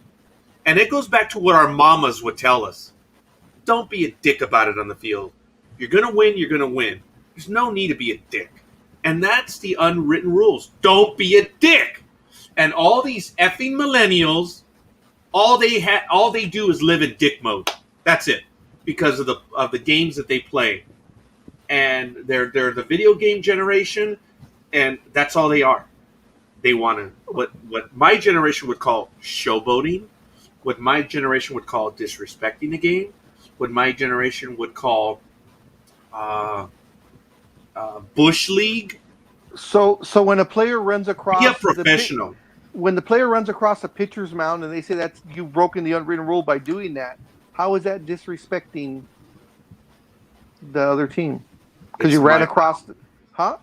It's my mound. You disrespected the pitcher. Yeah, you're right. It's his mound. I mean, why are you on his mound? I mean, that's the pitcher's area. Yeah. I mean, you gotta. Yeah, I see. So in the vagueness that Roger just gave, that's just like when don't disrespect whoever. Yeah. So that's like taking a piss on the 50-yard line or doing the doggy piss. I understand stuff like that. Okay, Big Dog, do you know why you're not supposed to get on the mound? Because the rules are that whenever someone, if it's the opponent, fine, whatever, you're told very clearly that when you take the mound, a change is done instantly. It has to go in the rules. Don't ever risk it. Don't ever do any of that. You're not supposed to get on the mound. That actually is a rule. And I'll explain to you that I made the mistake one time of doing that in a warm-up session, and the ump said, "Oh, do we have a pitching change?" It's like, well, no, I'm warming up the catcher. So no, you stepped on the mound. You're not supposed to step on the mound. And it's a funny thing, but it's in the rules. No, that part I understand. But what I was saying about walking across the pitcher was like say the batter is out at third and he doesn't want to go around. He cuts through by running through the pitcher's mound. That is, you're breaking the unwritten rule of doing that. So that's what I'm saying. How is that breaking the rule? I have never seen that done. I usually see them run behind. There's a dick or two that's done in the last few years. I've seen it. Yeah, well, I mean, the in the thing past, is, I never saw that. dicks. I mean, I'm just saying I've never seen it done. They usually run behind the mound or in front of the mound. But I can see that in this day and age, people running over the mound because they don't know any better. And why you're on somebody's area. Yeah, and that's what it is. You just don't. It's not your position. It's as a batter, you got out. Walk back. Walking over the mound, you just don't do that. And again, and it's the inherent lack thereof that the older players are not showing the younger players how to play. And then there are the players that just don't give a damn. They're just going to do what they want. The video game generation does what they want, and they don't care. And some of it, yeah. Well, and some of it could be managers too that don't want to enforce stuff anymore. I mean, or coaches, not really managers, but maybe. Well, I'm just saying that, as younger coaches get it, maybe they think that some of this traditional stuff is just not necessary anymore, and we lose a lot of stuff that we're used to, respect-wise. The baseball players are saying, "Let the kids play." In other words, let me showboat. Again, there's a phrase that the older generation is using. Let me be who I want to be. These arcane rules of not being able to show any emotion, it's going to be a fight with the younger generation and the older generation always. it's you're always going to have that. So when Big Dog says a little while ago about these rules being in flux, yeah, I don't think I had a chance to answer him. The rules are going to be in flux because of who plays the game. And I mentioned that earlier, that in my generation there were phrases that we use. And number one, these kids today don't understand what these rules are and don't want to play by these rules. And that's why they have their little campaign, let the kids play. Let the kids play. Shut up and be an adult. You're paid to do this. How many people brag about doing a report and say, aha, boom, baby, there it is. Yeah, thank you for doing your daily report. This is what you do. Thank you. You're going to be that guy. All right. Whatever. A lot of players call it Bush League, but, hey, there are specific rules that some players call Bush League. Do you know that in the rules, I believe it's 6.0 something, you cannot be in the batter's line of sight, number one. And two, you cannot distract a batter. That's crazy, folks. So when you see a shortstop kind of like hustling, and usually they're kids, trying to distract runners, people misinterpret that as Bush League. Well, the rule says you can't distract the batter. But by the movement, he's actually distracting the batter as well. Baseball is very specific on some of its stuff, and then on other stuff, it's like, whatever. Do you know that baseball players cannot respond to fans? It's in the rules. They cannot engage with fans. So every time a baseball player reaches into the stands and takes a nacho, they've talked about that. Is that a violation of rule whatever? So is that a violation when they do a hat thing? When they come out of the stand of the dugout and wave their hat at the fans for a curtain call? Dude, is that? It's. I mean, they've been doing it for decades, but I'm just saying that's interacting with the fans. You're acknowledging the fans want you to come out and take a curtain call or whatever during the game. I believe that when the play is stopped, that is an acknowledgement. But yeah, dude, it's part of the rules. I mean, look, I've contended for the longest time that when a player climbs up on the fence and steals a home run, that's an awesome thing. But when a player climbs over the tarp to catch, well, the rules are very specific about you not being able to use a foreign substance to make an out. Don't attack me. Look it up in the rules. I've contended that when they get up on top of it, that is actually a violation. But the ground rules before the game takes place can probably oversee that, because the umps can say this and this is in play, this and this. Remember that, Almighty, when we played the games before? You had to go over the ground rules. Big Dog, before basketball, don't you guys talk about the ground rules? About what's in play and what is not? I think it's a lot easier in basketball because of the court size. But the uniqueness to baseball is you have to go over the ground rules and understand. Like if there's a scoreboard that could be hanging over the field, what happens if the ball hits it? Is the ball dead? They probably go over those in-game rules of what's in play.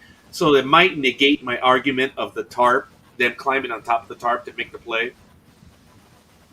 Because the rules are you cannot use a foreign substance, anything to assist you to make an out.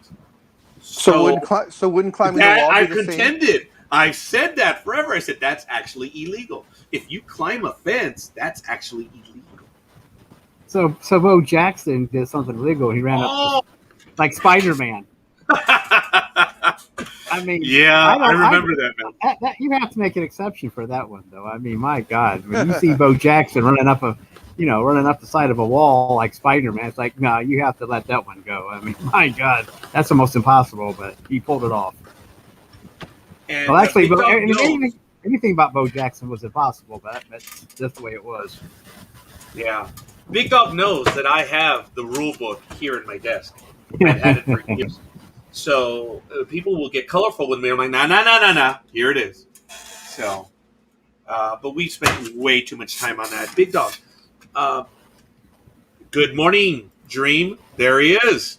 So attack him, Dream? Big Dog. I wasn't going to attack myself. I was going to apologize to him. Don't start something. No. I said I was going to apologize to him. There's no need to apologize, Big Dog, but you were wondering why he wasn't on with us. So there he is. Go for it. Hi, Dream. There you go. There's an article that was provided to us by Almighty, trade grades. Did you see that one, Big Dog? No. It's in the private chat. Between Oklahoma and the Celtics? Oh, yeah. Yeah, I have that one on there. Well, on my notes, yeah. That was a big trade. Well, I'm just saying, anytime you can acquire draft picks, you get a great trade. Well, with that trade, it was Oh my Kemba God! Walker, How many do they have now? It was Kemba Yeah, they've got a Walker lot. and a second round pick in this year's draft for a second round pick in 2025, and I think another player. I forgot what the hell it was. But anyways, they got 2 picks from the Celtics. So How many is that now? Like 50? they have 35 picks over the next 7 years. So in essence, they have 5 draft picks a year for the next 7 years, starting this year. So they can build 7 teams. Pretty much. So, yeah. But they got that first rounder this year, and then the second rounder in 25. So Yeah. I think, yeah. And so, they they've accumulated. They got the picks plus the player. So, yeah. And Kemba Walker, from my understanding, is not going to be playing for the Thunder. They're going to go ahead and trade him somewhere else. I read that too, that he might be traded right away just to get rid of that cap. Yeah. Just rid of the cap, and plus Exactly. get more draft picks. So they may even have. They're going to go for more. So yeah. So that might be a quick turnaround. They can find another trade partner for him. So that'd be interesting because Oklahoma, like we've already said, has a shitload of. Yeah, and I mean, it's great, but you need to start turning those draft picks into players because you can only flounder for so long now. This is the third year now in a row that they've been pretty bad. This year they were really bad. And with all those draft picks, yeah, you can have all the draft picks in the world, but if you don't do anything with them, it's what's for what sake? I mean, look at all those draft picks Danny Ainge had while he was GM with the Celtics, and yes, he found 2 superstars that he has now on the team, and Jaylen Brown and I can't think of the other guy's name that's playing right now, and they're almost all NBA team type players. But he had 18, 19 picks, and of all those picks, he only got 2 guys out of it. So I'm hoping Sam Presti of the Thunder can do better than that, and field a decent team. But he needs to start turning those picks around rather than getting the star player and then just shipping them off to somewhere else for more draft picks. Right, you gotta use those picks wisely. Plus, you got 35 picks. You gotta start using them to build something. So you're right. There's no use having them if you're not going to use them. Yeah, and back to the original story with Rick Carlisle. Can I comment on that real quick? I don't know. Can Sure. you? Hey, Dream, what's up, Stub Muffin? What up, my guys? Yes, you may, Dream. Go ahead. Are you safe over there, dude? Yeah, I'm cool. Okay. So what is it that hit, Dream? Was it a tropical depression, a tropical storm? What was it? It was A lot of water? Rain. Yeah, Rain. there it is. Yeah. A lot of rain. Yeah. On that specific note, I mean, there's a lot of fine details going in with that trade with the Celtics and Al Horford and everything else. I just had to comment and say, fuck the Celtics. I heard that. You'll never hear me deny that. That's it. That's all I wanted to say on that. They can do whatever they want. F the Celtics. I'm done with them. I've never liked them, never supported them, and never will. Okay, fair enough. I Gridiron Girl, and I've been chomping at the bit to talk about this one because we've talked about this in the past. Everyone knows how I feel about it, so just let me make it very clear. And no, there's really nothing a player can put on their person or anything. It's all illegal. It has been illegal since 1920. You cannot put any substance, use any substance on a pitched ball. There's a lot of, well, again, no. You can't even do that. Spitball was what the mud ball, the spitball, those were outlawed in 1920. Now there's a way. They got to be like every other guy in the history of sports. Put it in their sock and leave it at home. Fair enough. The rules are very simple. You can only use a rosin bag to control the perspiration on your arm. Otherwise, you are not allowed to put anything. And we've seen over the years, one of the most infamous moments was in the 1988 playoffs. I think it was either Game 6 or Game 7, Mets versus the Dodgers, and it was a rainy day. The ace reliever for the Dodgers was Jay Howell. And on a 3-2 pitch, the manager for the Mets called time, said check his glove. It was a rainy day. Allegedly, it was understood that players, in certain circumstances, to get a better grip on the ball, were using stuff. And it was wink, wink, it's always been wink, wink. But it's a standing rule. And the minute you call out the player, they get ejected and suspended. So for everyone to say that Major League Baseball has been wink, wink, everyone allowing it, no! 2 Yankee pitchers were suspended in the last 3 years because they were using an illegal substance. There was a player with the Cincinnati Reds that was suspended because the team opposing saw it. Allegedly, they were saying, well, it was so obvious. So obvious or not, the pitcher for the Yankees had it on his arm. I was gonna talk about. Yeah, I remember that. That was obvious. First on his arm, and then on his neck. And the ump just went in there and said, "Yeah, you're out. It's done. It's part of it." Now it was so obvious. That's what they called it. No. In the case of Jay Howell in 1986, it was not obvious. It was a rainy day. Howell was trying to get a better grip, and the manager it wasn't Valentine, it wasn't Fregosi, it was, I forget the manager's name in 86, but... The guy with the pants. Very good. He went up to him and said, hey, 3-2 pitch. He's using illegal substance. The umpire found it on the ball, the glove in the hand. He said, yeah, that's ball 4. That's it. He walked him. It was a major moment. Lasorda went crazy, whatever. I said, Lasorda, dude, you're breaking the rules. But their defense was why it was raining. Pitchers couldn't grip it. It was for the safety of everyone. Look, BS. It's not about the safety. It's about you being able to get a better grip. And if you have to use a foreign substance, then maybe you're not a Major League Baseball player after all. That argument is negated by what you're seeing some of these players do today. They're talking about spin rates. And that's another overused phrase. It's for your safety. Yes. Even in the real world, when you're out and about and they have rules, well, it's for your safety. Oh, no, it's not. It's for your safety, and it has nothing to do with me, but, Baseball is inherently not safe when you have someone throwing a BB at you at 100 miles an hour. No. These guys are still wild. Even with the substances, guys, think about that. They're still throwing at their heads. They're still throwing in and out. You still get wild pitches, even when they're using this stuff. Come on. Go ahead, Dream.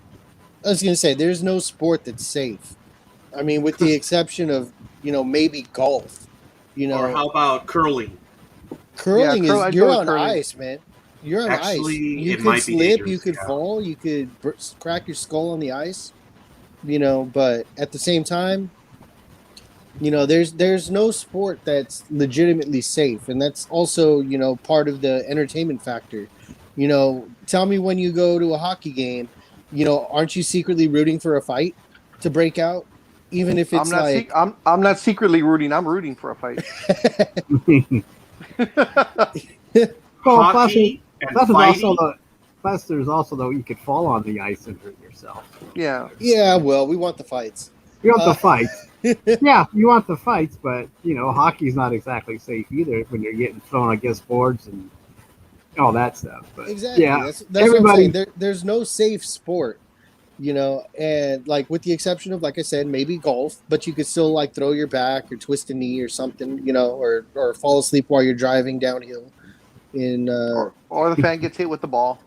It yeah, goes or into a the fan. bunker. Yeah. Yeah. Oh Or Lord. trip on your way to the clubhouse. Yes, because you were drunk. Yeah, just trip around. But that's part of the entertainment value, and that's also why they get paid lots of money, or part of the reason they get paid lots of money is because they are putting themselves at risk to do this. And you're not going to be playing this sport for 40, 50 years, like I said, with the exception of golf. But And Tom you know, Brady. the, or Tom Brady, yes. Oh Lord, or Adam Vinatieri. Yeah. Oh my gosh, I was just reading that story. I forgot somebody retired and he was on his team, and he was like, "Wait, you could retire?" But when it comes to foreign substances and everything else, it's against the rules. It's always been against the rules. It will remain against the rules. It's the job of the umpires and both teams to keep each other honest. And whenever you're trying to find a way for a competitive advantage that's illegal, that's like you said, scorekeeper. Maybe you shouldn't be in the sport. Maybe you don't deserve to be there because you can't handle those types of situations without the aid of cheating. And who was that coach that said, if you ain't cheating, you ain't trying, you ain't competing? Oh yeah, All of them. yeah. Uh, Or I you wish could, or I you, remember the or you guy's could name. you could take Jesse Ventura's old saying when he was a wrestler: um, "Win if you can, lose if you must, but always cheat." Shit. Um, Oh, well, the folks, UFC, or was it UFC or boxing welterweight champion or whatever, just got named, and like he was losing in the cards by like 1 or 2 points, but the other opponent got disqualified for cheating. Did you guys see that? No, I missed that. Oh, I just saw that yesterday, and what you call it? Like he was like in tears at the exit interview, because he was like, all this time that I've been training for this, this isn't how I wanted this title, I wanted to earn it, stuff like that, and it was just disgusting because it was a disqualification. He won by disqualification, and he Mhm. won the belt. It's just like, dude, like you know how to play the sport you're in. You've been training. You've been you've spent years and years of practice, and this is what you're resulting in. Like, just don't do it.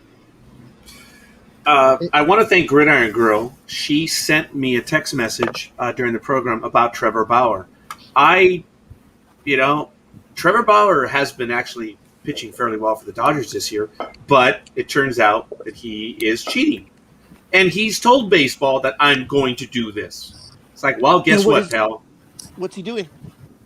Cheating using foreign substances. I believe they call it spider mix or something like that. But he's talking about how he can get an additional 300 RPMs on his pitches, and the more the spin rate, the higher the spin rate, the tighter it is for you to be able to control the ball, and the more you can do with it. Folks, I've told you the time that I was in high school, and then when I played after, the things that I could make the ball do with the substance. There were several options to me. You moisten the ball, or you can cut into the ball. It's very difficult to cut in the ball now because if the ball bounces, that ball's gone. It's out, and pitchers get mad. In the minor leagues, And in high school and college, you can still get away with it to a lesser extent. About if you have a dirty ball, you can keep that ball in place because when it comes down to it, the pitchers are in absolute control, and I'll tell you why. When you're playing a game, you have a finite number of baseballs in college, high school, whatever.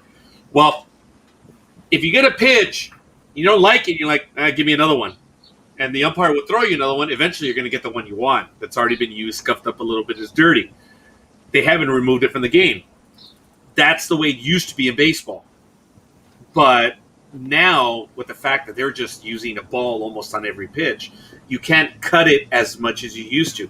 Catchers would have sharp objects on their gear where they could cut into the ball. So you'll see them that just before they pass it back, the hand comes down towards the knee, and then they come forward. And the pitcher has it, and they used to have tacks, nail files, whatever, and or sharp nails to cut into it. That's why when these guys were taking a long time, they were doing something to it. Number one, to get into the batter's mind, and two, am I cutting it on this one? That's enough to keep the player unbalanced. If you can get into the batter's mind, you've won. So there are things that pitchers will do. Go ahead, Dream. I have a question for you. How would you feel, or what would be your response if Major League Baseball said, you know what, everybody's trying to cheat and use it. What are the downfalls of them making one specific substance that everybody could use? And that's just how it is. Everybody gets to use this one substance, whether it's Spider X or whatever. And then, because they're moving the pitcher's mound back, which is going to give the batter more time. So, great. I love my staff. Oh, I'm sure we do too. But they say they come up with like a universal substance that they can all use. What would be the outcome of that? Well, they already have it now. It's called a rosin bag. No, it's but I'm saying substance. Well, Dream, I answered your question, but let me give you another one to that. The rosin bag controls the sweat because once again, Major League Baseball says no foreign substances. So if we go your way, Dream, that they create, that means pitching will continue to dominate the game, and baseball has some serious endemic problems now. There is no offense. You're talking about 20 minutes on average between hits. The vast majority, it's almost 50. No, okay, it's not 50%, but folks, strikeouts are more than 1/3 of the game now. It is an issue of the ball no longer being in play. There is no movement. The game is becoming stagnant. And baseball is witnessing a decline long-term on it. And Dream, if you want to do that, fine. You are now adding to your destruction. You are destroying yourself. That's like a cashier saying, yeah, we should put another cashier next to me that's automated. Look what's happening. I've told you for years now, 12 million cashiers will be out of a job within 5 years. Well, damn it. It may be happening now. But, okay, I just use that analogy because I've said that one over and over and over, and I'm right on it. But, it's rare when you get one right. So, Dream, if you allow a substance, you're done. You're destroying the sport already. You want to make baseball livelier? 10-man pitching staffs. That's it. Yeah. That's all you do. Pitchers are going to get tired. They're not going to be able to go the distance, and you're going to see a lot more hits after the batters figure them out, and there's going to be less guesswork. Now, Green Girl sent me another one that says Trevor Bauer, who's a dick, in my humble opinion, apparently has a solution. Oops. Okay, it's a YouTube video. So I can't watch the YouTube video because the sound will come over. But look, folks, I believe that having a foreign substance on a baseball is the same as putting cork in a bat and using steroids. It's the same thing. You may not believe that. I do. And apparently baseball for the last 100 years has believed it as well. So when you get all these people, well, everyone's cheating. No, they're not. Because you can tell by the spin rates, believe it or not. So I appreciate what you're saying, Dream. And if they're going to do it, they're going to do it. If they come up, what am I going to do as a fan? Not go to the game. Which I'm pretty much not doing now. So it's, but that's a socioeconomic thing. I just choose not to pay those prices anymore. And it's ridiculous. Lenny Melnick, 12 years ago, said that baseball was moving towards a video format only. They don't care if they have fans in the stands. It's not of interest to them. So if they have a video product that works, it is. And if the video product has no action, you're losing fans. So foreign substances have been in the rules for 100 years.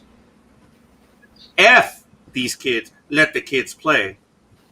No, it's if baseball chooses to change it, so be it. But it's an unfair advantage. And if they allow you to do that, okay, forgive me. Batters are allowed to put substances for grip. Why are pitchers not allowed? Holding a bat is much different than pitching a ball. Okay, obviously. And baseball has said that you can use these substances to go to bat because baseball is an offensive game. So baseball can do whatever it wants, Dream. But right now, they see that using foreign substances are killing the game. That's it. And pitchers are prickly bastards anyway.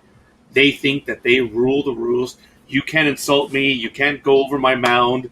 You cannot show me up when you hit a home run. That's the way pitchers are. They're prickly bastards. I was a baseball player in high school and semi-pro after. And, dude, stop being a dick. Because when you play the game, dicks ruin it for everybody. And if you have to cheat, why are you even playing the game? I agree with you on that. I 100% agree with you on that. I don't know what Mr. Bauer has as a simple thing because it's a YouTube video. But I know in the article that Gridiron Girl sent me, he was challenging Major League Baseball for a while. He has Twitter shots on YouTube of him holding a baseball and the baseball being stuck to his hand because of the sticky substance. Dude, he says, well, baseball is coming down on us. They never enforce the rules. Yes, they do, Mr. Bauer. Is it selectively enforced? Managers are waiting for the right moment to call it. And then other teams say, oh, you're showing me up. It's illegal.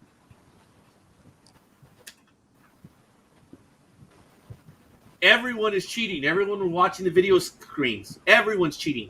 No, it's illegal. He says he was saying that sweat and the rosin bag. Yes, that's what you. Well, again, when the sweat. Look, I used it on a hot day. You let your hand hang down. That sweat goes into your hand, and then I could use it. Some players don't like that because it affects the trajectory. I, who needed every bit of movement that I could get, I would use sweat to make the ball dance. If I have to use something that is abnormal, hey, look, sweat I can get away with. Quite frankly, they can nail me for whatever I want. But if I'm sweating on the field and it's getting on the ball, hey, dude, sorry. That's why you have the rosin bag. Sweat is not a violation. Imagine they start scouting pitchers based off how much they sweat during a game. That's funny. It's be like, oh, this guy's extra sweaty. We got to have him. That's funny. But that's why you have the uniform. That's why you have all this stuff. That's why you have sweatbands. But you don't have to have sweatbands on. Nope. You can look what I could do with the ball See, I have a different way of throwing the pitch because I'm not trying to get a grip so I can just overpower you. That's what these bastards want. They want to overpower you even more than they can now. These bastards are blessed with 96, 100 mile an hour, and yet they still want a decidedly greater advantage. F them. No. My favorite is like Greg Maddux, right? Look at him. He didn't pitch obscenely hard, and his beauty was that like he put the ball exactly where he wanted it every damn time. That was his thing. He had so much control over the ball, and he could move it around. He could throw a variety of pitches that batters just couldn't hit. And he had like 5 pitches that he could command. See, right now, if I could go back to another comment where I said that pitchers it's a tougher time for them to cheat because if there's a tiny scuff on a ball, it's thrown out. Why? Because baseball doesn't want that. They want batters to have a fair chance. Or they want the game weighted to offense because that's what fans want. If fans want their pitchers to cheat, okay. But when you look at what baseball is going to, that there's almost no activity now in these games, you're destroying your product. Having pitchers cheat destroys your product, period. They're already overpowering hitters. And yet you want them to continue, you're destroying your product. So, what are you going to do? Maybe they should make it illegal.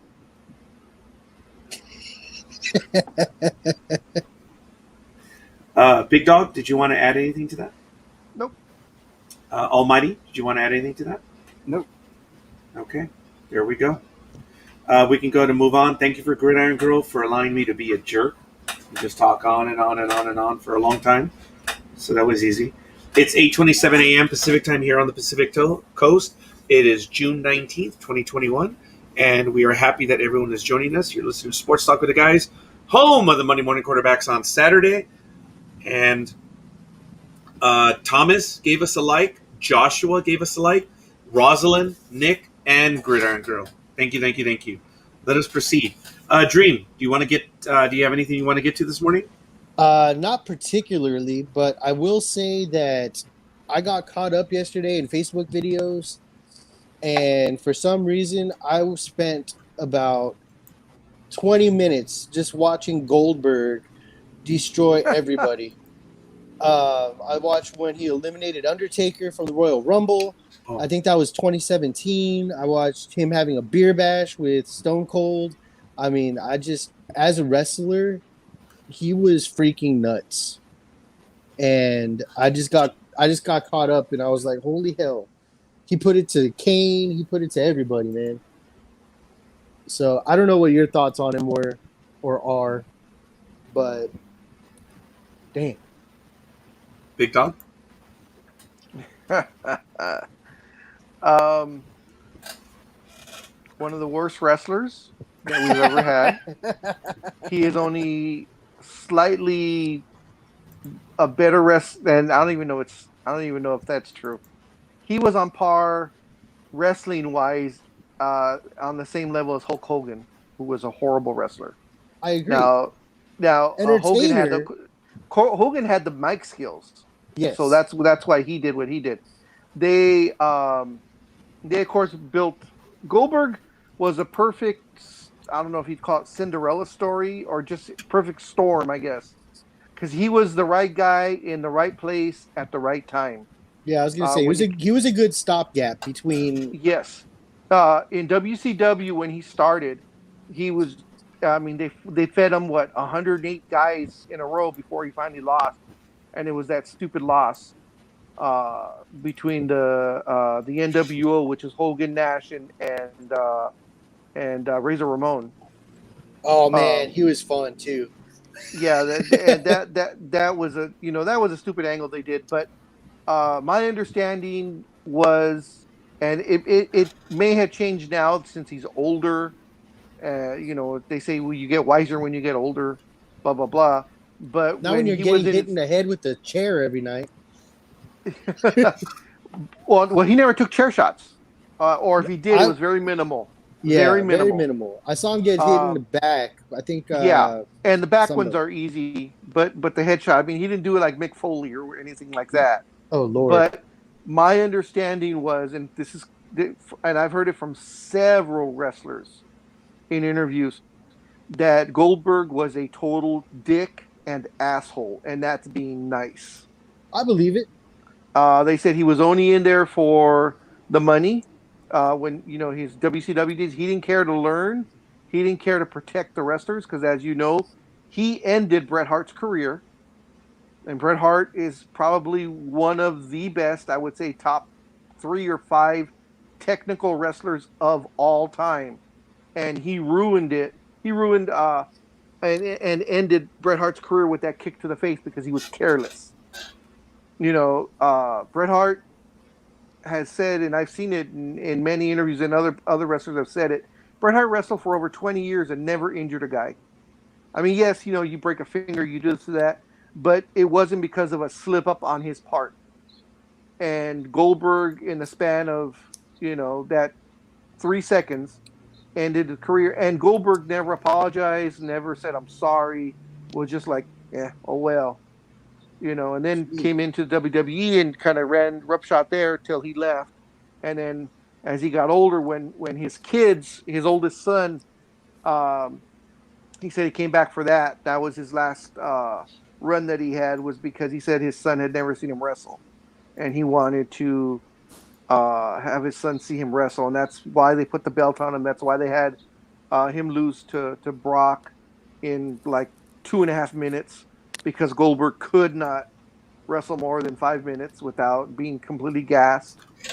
That's why Undertaker came back and wanted to put together the last couple of good matches that he had, because he himself said he was embarrassed by that Goldberg Taker match, that Goldberg totally was unprepared for. And Taker will also say he was not in the best shape of his career. He was hurting, had to have both hips replaced and his knee replaced and blah, blah, blah. So he was hurting. He shouldn't have been wrestling. But he said Goldberg was totally unprepared for his match, who I believe in his pre-match ritual, he usually banged his head, I guess on the wall or a locker or something like that. And he actually concussed himself before the match even started. Oh Lord. So I didn't know all that. Goldberg almost has no knowledge of that match firsthand, only by what he sees on video. That's ridiculous. I didn't know all that. Yeah. So Taker right, was really pissed about that. Yeah. Screw him too then. Well, that just reminds me of Gimli from Lord of the Rings. When I guess he was in Two Towers and he was fighting, and he was notorious for this. Like the stuntmen, like who were playing the orcs and stuff, were like talking about how you're gonna swing at him first, then you're gonna swing at him first, and then you're gonna go attack him. Try to miss us. Yeah. If you accidentally hit us, it's okay. And he'd be like, no, I'm going to hit you. I'm going to hit you. I'm going to hit you. I'm going to hit you. And he just went full power on him, and they just had to take it. And it was nuts, man. He just didn't care. He was like, all right, this is what we're doing. All right, sounds good. And he would just go to town on it. But I guess, some people just don't think about others like that. Yeah. Yeah. I mean, those are the ones that are in for the, as they say, the cash grab, and don't see it as a career like those other guys, like Shawn and Bret Hart and Stone Cold and The Rock. Even though The Rock wasn't there that long, but he still was, took care of the other wrestlers because he came from a wrestling family. All right. So who's your favorite wrestler of all time? Yeah, I have a Mount Rushmore. If you have to pin me down, all right, Mount Rushmore. Mount Rushmore then.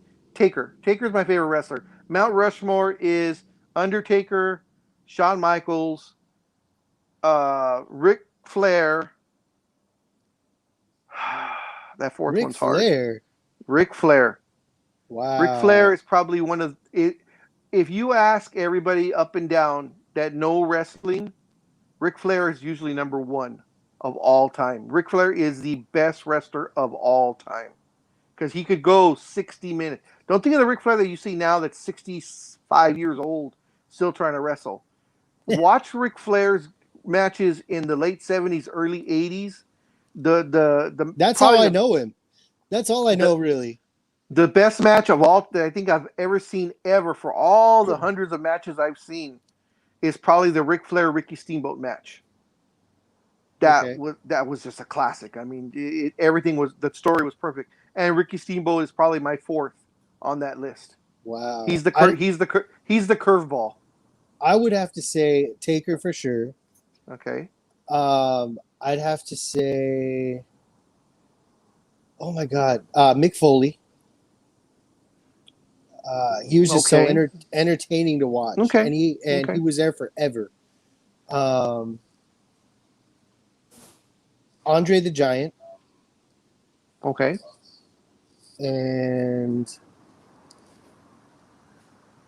I don't know. There was a couple that I really like to watch, but I don't know any like.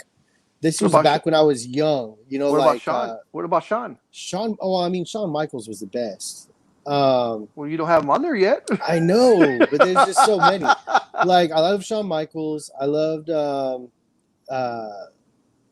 watching The Ultimate Warrior. Oh God, I could never. It was just he was so cracked out. It was hilarious. Yeah, like, you could tell he was high every single match. Hacksaw Jim Duggan was fun as well. You're going for I see where you see. You're going entertainment. I was going. Yeah, wrestling. I'm looking at entertainment, man. No, I went wrestling. I went the wrestling route. The $1 Million Man. Yeah. He was fun to watch. Who was the guy with the freaking painted old face? He looked like a clown every time. Doink. Was it Doink? Doink the Clown? Yeah. Yeah. He was fun to watch too.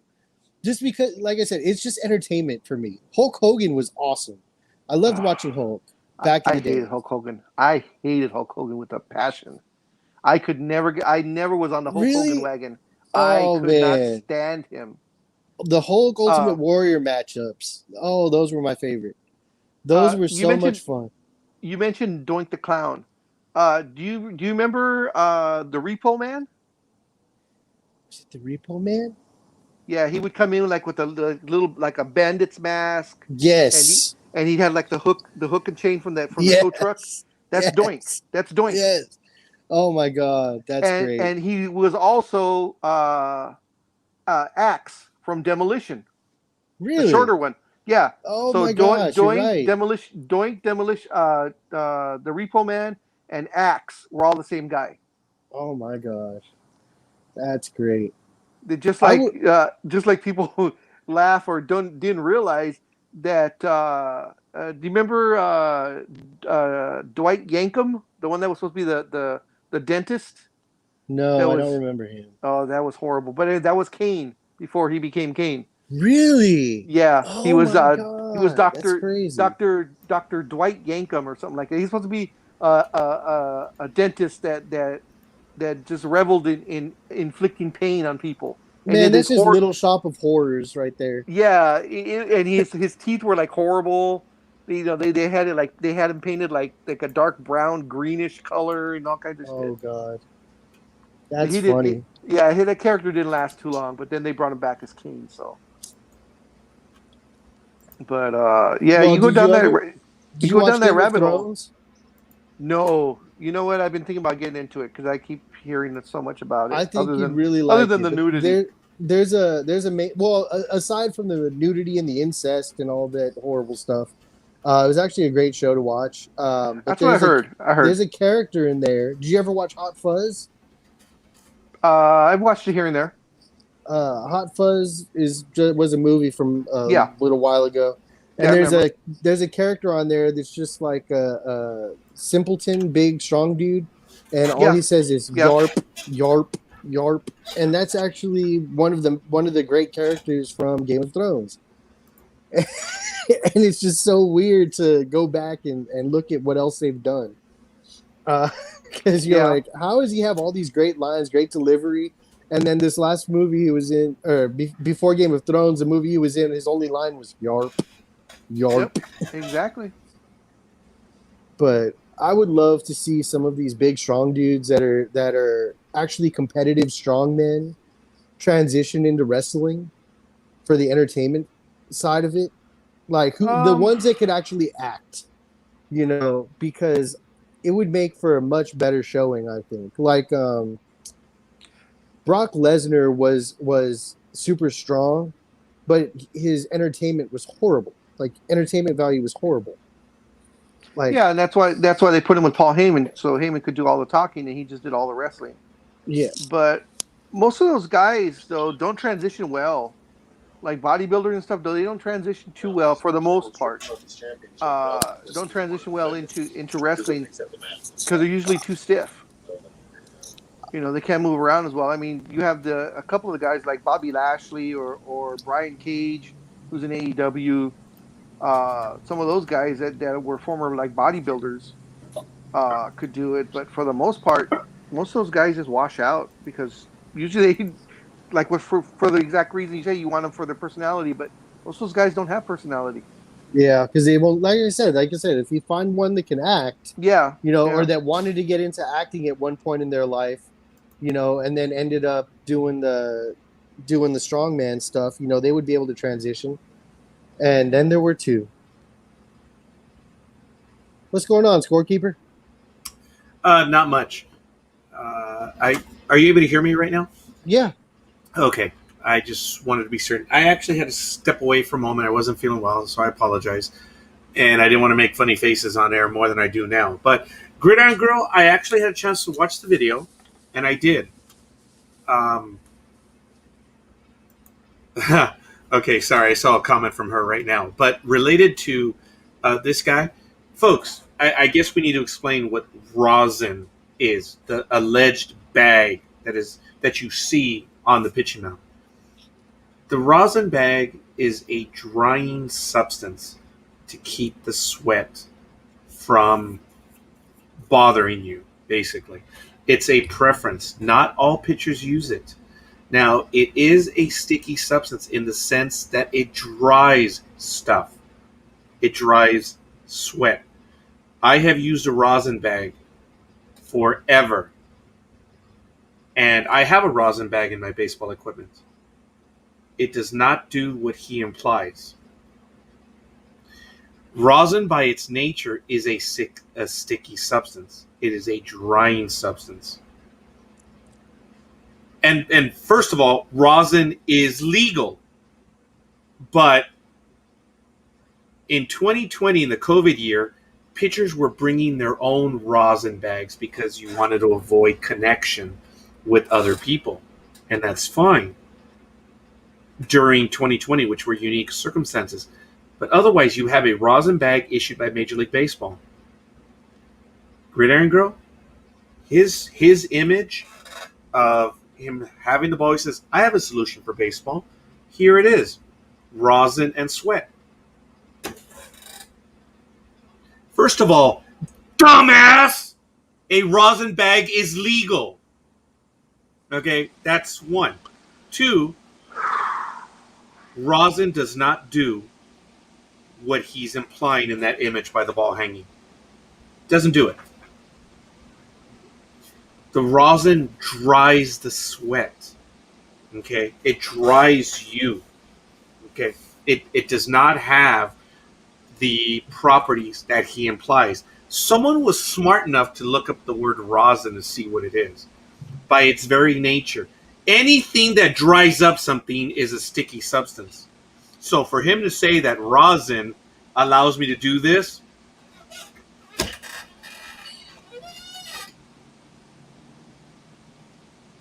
no. In 2020, when pitchers were using their own rosin bags, it was allowing them to use their own material. You have a rosin bag on the mound right now. It's done. If you can make it into a sticky substance, see, what they do is they use rosin and sunscreen and some other stuff, and it becomes a sticky substance. Think about that. Suntan lotion, when you touch it, is sticky. Mix it up with the rosin, the properties go into overdrive. Is that a way to get around it? Sure. But, hey, how you there are ways to get around everything. I've always said that. In my 13 years on air, I've said the creative people can get around stuff. But what he's implying, that the rosin bag is what's causing the ball to stick to his hand, I call bullshit. It doesn't. It doesn't do that. It does not have those properties. So thank you, Mr. Bauer. And everyone ignored him because it's Trevor Bauer. So, sorry, folks. Go out to a mound. Buy a rosin bag. Folks, it's powder. It's powder.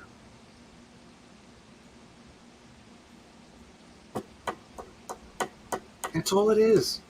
It's not what he implies that it is. So, he can go fly a kite. Thank you, Gridiron Girl, for sending me the video, and I was able to look at it. I knew he had said something, but baseball is like, no, dude. You guys are putting more stuff on there than a rosin bag. Nice try, Mr. Bauer. And he said, make it legal? You're a jackass. It already is legal. Rosin bags are there. See, but what you want to do is you want to use your own rosin bag, which has your own material. Bauer, there you go. You know what I have to say about Bauer? 24?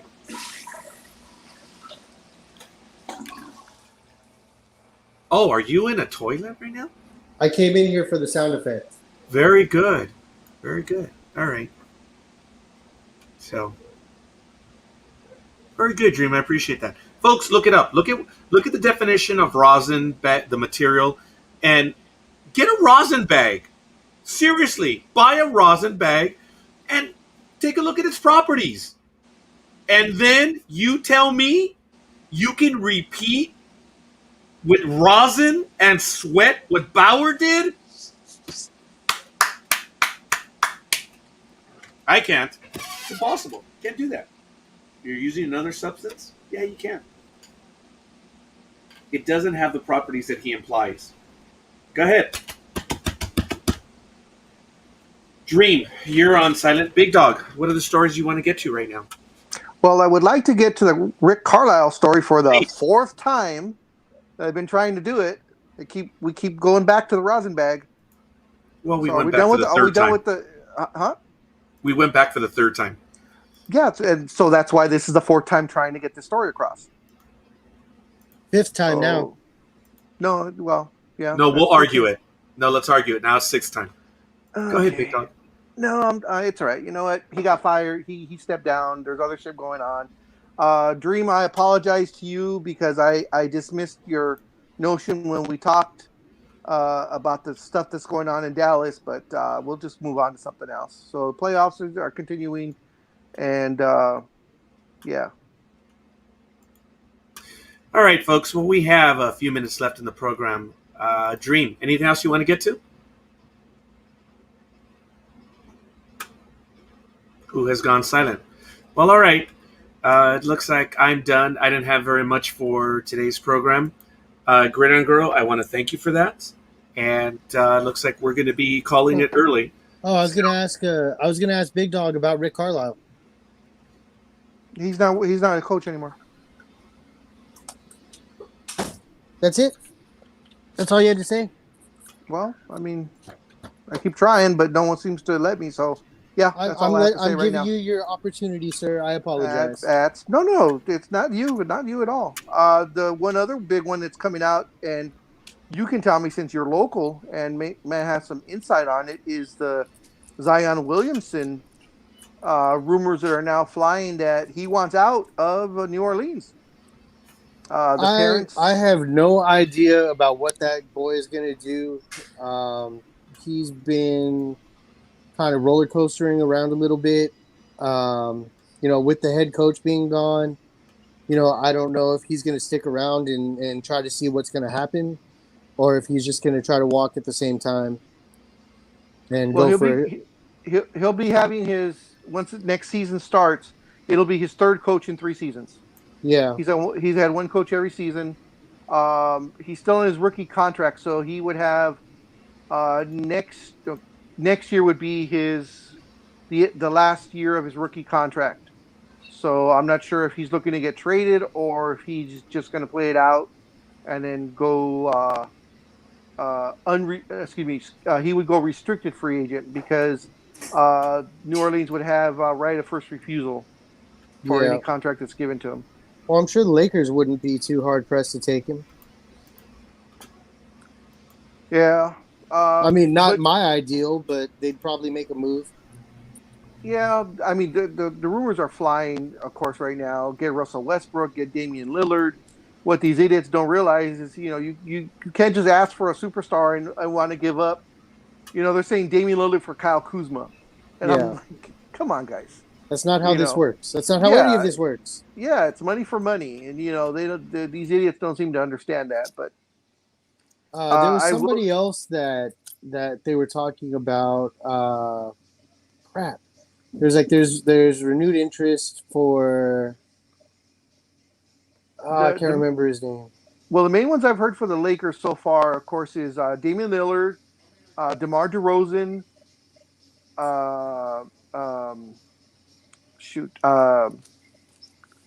Russell Westbrook, and then out of nowhere, this one came out of left field, which surprised me. Porzingis. Oh Lord, give me Yeah. a second. Give me a second. I'm gonna come right back to this one. You gonna go back to the bathroom? No, I have to go drop off something in the front, and there's Oh. a lot of music and noise and stuff. Okay. So lots of rumors flying, and it's all just conjecture. Nothing's going to happen. The only thing that's happened was the Kemba Walker trade, and that was actually a shock to everyone because usually no trades happen until the season's over, and even then, usually you wait for free agency, but or get closer to the draft. And that's when you start seeing trades being made. So the Kemba Walker one came out of left field, but Brad Stevens, who is now the GM, wanted to show. I guess he wanted to flex his muscle. Him and Sam Presti go way back. They're old friends.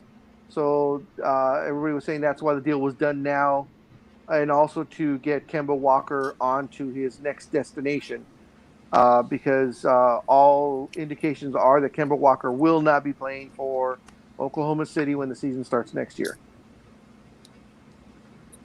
There are so many possibilities, and I feel like if the Lakers go for just another superstar, that they're going to be missing the boat.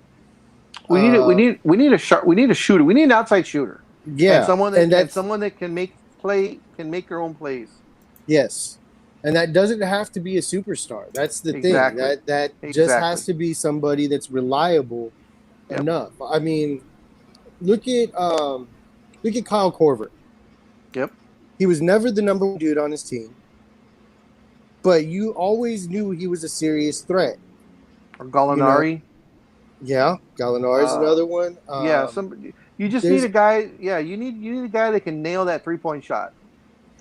Like Klay Thompson Consistently. before Golden State took off. Yep. You knew he was still going to be making 3-pointers. That's what he did. Yep. And he was a legitimate threat. And before he started going off and everybody was focused on Steph, and he would just kind of sneak around and do his thing. Yep. I mean, any guy that can score 61 points and only have dribbled the ball, 11 times, and score 61 points. Yeah, that makes sense to me. That's definitely where the Lakers need to improve is outside shooting. Yeah. And I think if they focus on a superstar, they're going to be screwing up. I agree. There's so many people out there that can do that job, be it from the draft, be it from, whatever, that are consistent 3-point shooters that don't have to, fight for the ball. They're not being crowded against because, they're not the number one guy or they haven't, developed a crazy name for themselves, to be the number one guy. They're not going to be fighting to be the number one guy. They just need role players. That's what they need. They've got the names. They've got Anthony Davis. They've got LeBron James. You know, you have other players, but you need to have a shooter. Yeah, and they also need to stop doing these 1 and 2 year deals. They need to lock down these guys for 3-4 years, because this year, 1, 2, 3, 4, 5, 6, 7, 8, 9, 10, 11 of the 15 players are free agents this year. Shit. There are only 4 players under contract. That's LeBron, Anthony Davis, Pau Gasol, and KCP. Pau Gasol. Marc Gasol, I'm sorry. Marc Gasol. I was like, Pau Gasol just won a championship in Liga or something like that. Yeah, and congratulations to Pau. But yeah, Mark. And Mark, I would release him. I'm sorry. He's a great passer, but he was such a detriment to the team this year and couldn't handle the fact when Drummond came in that he wasn't starting anymore. Yeah. And coach placated him by putting him in when he probably shouldn't have. But anyways, we have 11 of the 15 players are free agents this year, either restricted or unrestricted, but they're pretty much free. The guys that we need to re-sign, no matter what, is Caruso. Yes. Long term. Yes, Caruso probably. Seeing who the other ones here. I like Markieff Morris. I would want to re-sign him for a decent amount. We lost him. I'm sorry? We lost him. Now he's back. That was weird. It just kicked me out. He was gone about 30 to 45 seconds. Caruso. I don't know what. Yeah. Oh, okay. We need to sign Caruso. I would say Markieff on a okay deal, like a minimum, not a veteran's minimum, but a mid-level. And I like Montrez. I like Montrez's spark. Yeah. So and he has a player option, so we'll see if he decides to opt out or not. But I think that becomes a conversation with management and them telling him what they plan on doing. And like, look, we saw we were down with 3-point shooters. We want to keep you inside. We want to do this. We want to do that. And fluffing it up so that he wants to stay. Would you keep Drummond? I don't know, man. I want to, but I don't see a better option right now. Yeah. I mean, if they can lock down a better center, then sure, let's do that. But they would have to go under the guise of we're looking to balance out minutes versus we're trying to replace you. Yeah, and plus, there's no way we can sign him for what he was making before. Right. He would have to sign. He would have to take a big pay cut. From the rumors I've read, they want him to sign the veterans minimum, which to me is a slap in the face. Yeah. For a guy that over the last 3-4 years has averaged something like 14 points and 13 rebounds. In fact, I think that's his career average is 13 rebounds for the last 8 seasons. To me, that's a slap in the face if I come up to say, hey, I want you to earn $1.3 million for us. Yeah, that's not going to happen. Yeah, I don't see him doing that at all. And there's too much money for him to be left on the table if he does that. Because and he's only 27. Mm-hmm. Yep.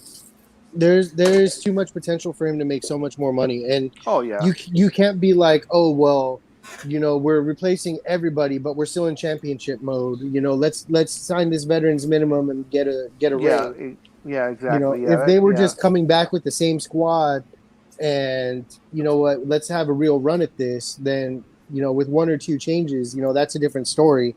Then you could be like, hey, let's get this ring and then we'll pay you out later. But totally there's no it's not on the table. They have a massive rebuild coming up. Yeah. And I mean, for Drummond, I would feel comfortable 15 to 17 a year since he came off of earning, $27 million a year? Yeah. I might lowball. I think like a mid-level exception kind of deal. Yeah. That would be good. But Harris, man. Yeah, Montrezl Harris. Montrezl Harrell. Yeah, that's the one. That's the one. Yeah, I can never get his. everything seemed to work out well until Drummond came along, and then all of a sudden that center rotation just got so screwed up. Yeah, because he had Marcus Gasol too. Yeah, and Mark, like I said, Mark got butt hurt that he wasn't starting anymore. But I'm sorry, when you got a 27-year-old that's averaging, 13 rebounds, and you're averaging, 3.3. I think he was averaging at the time. I think it was 3.5 points a game, and I think 4 rebounds a game, maybe, for what he done for the year. I Something mean, nuts. yeah, and he's 7'3". Come on. Like I said, I would like him for around that price, around the 15 mil. But I mean, it's a matter of is he going to take it? Yeah. Because he is a good player and he deserves to have a paycheck. Whoa, what's going on there? Who was that? I was sent a link by Gridiron Girl on a baseball topic, and I was reviewing it, and I try to keep it on mute. Oh, no And problem. it didn't work. We thought No, maybe you were of course listening to. Maybe you were listening to porno or something. Well, if you didn't hear Star Trek music, then it wouldn't have been my time. Did you see that thing where? Oh God! All right, so What? the guy tells his girl that he wants to try some fantasy role play and stuff like that, and she goes, "Star Wars?" He goes, "Yeah." The Jabba the Hutt Leia scene. He goes, "Yeah." He goes, "Don't worry, I got you." And then the next scene is the girl dressed up as Jabba the Hutt, and he's like, "Perfect."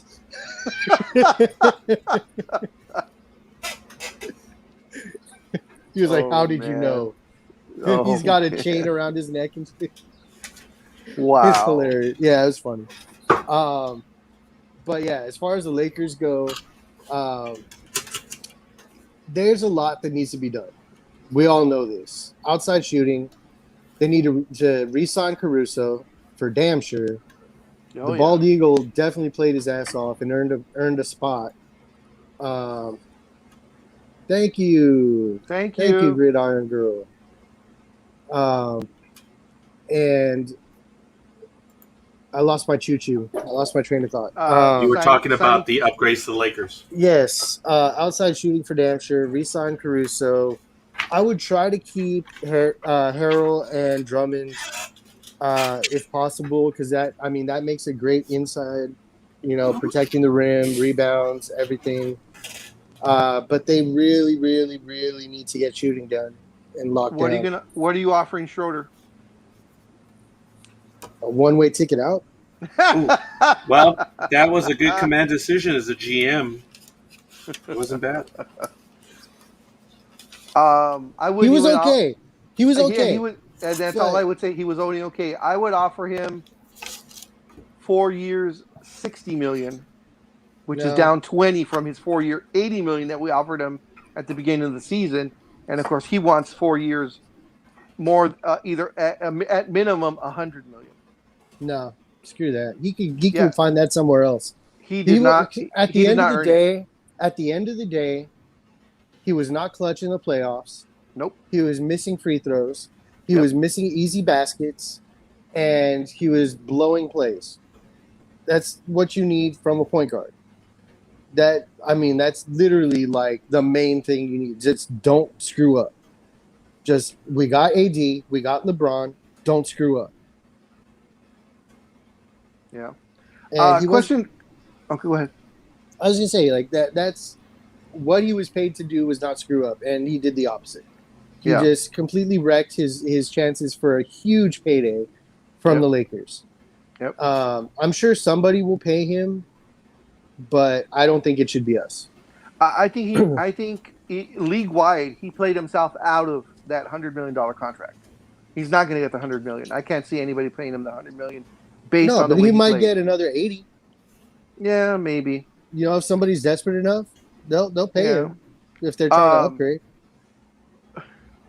Oh, I know that rumor that I've heard, and I can't believe it, and it involves your Pelicans, your secondary team, I guess. And I can't believe it because I'd be like, no. Even though he turned his shooting around and stuff.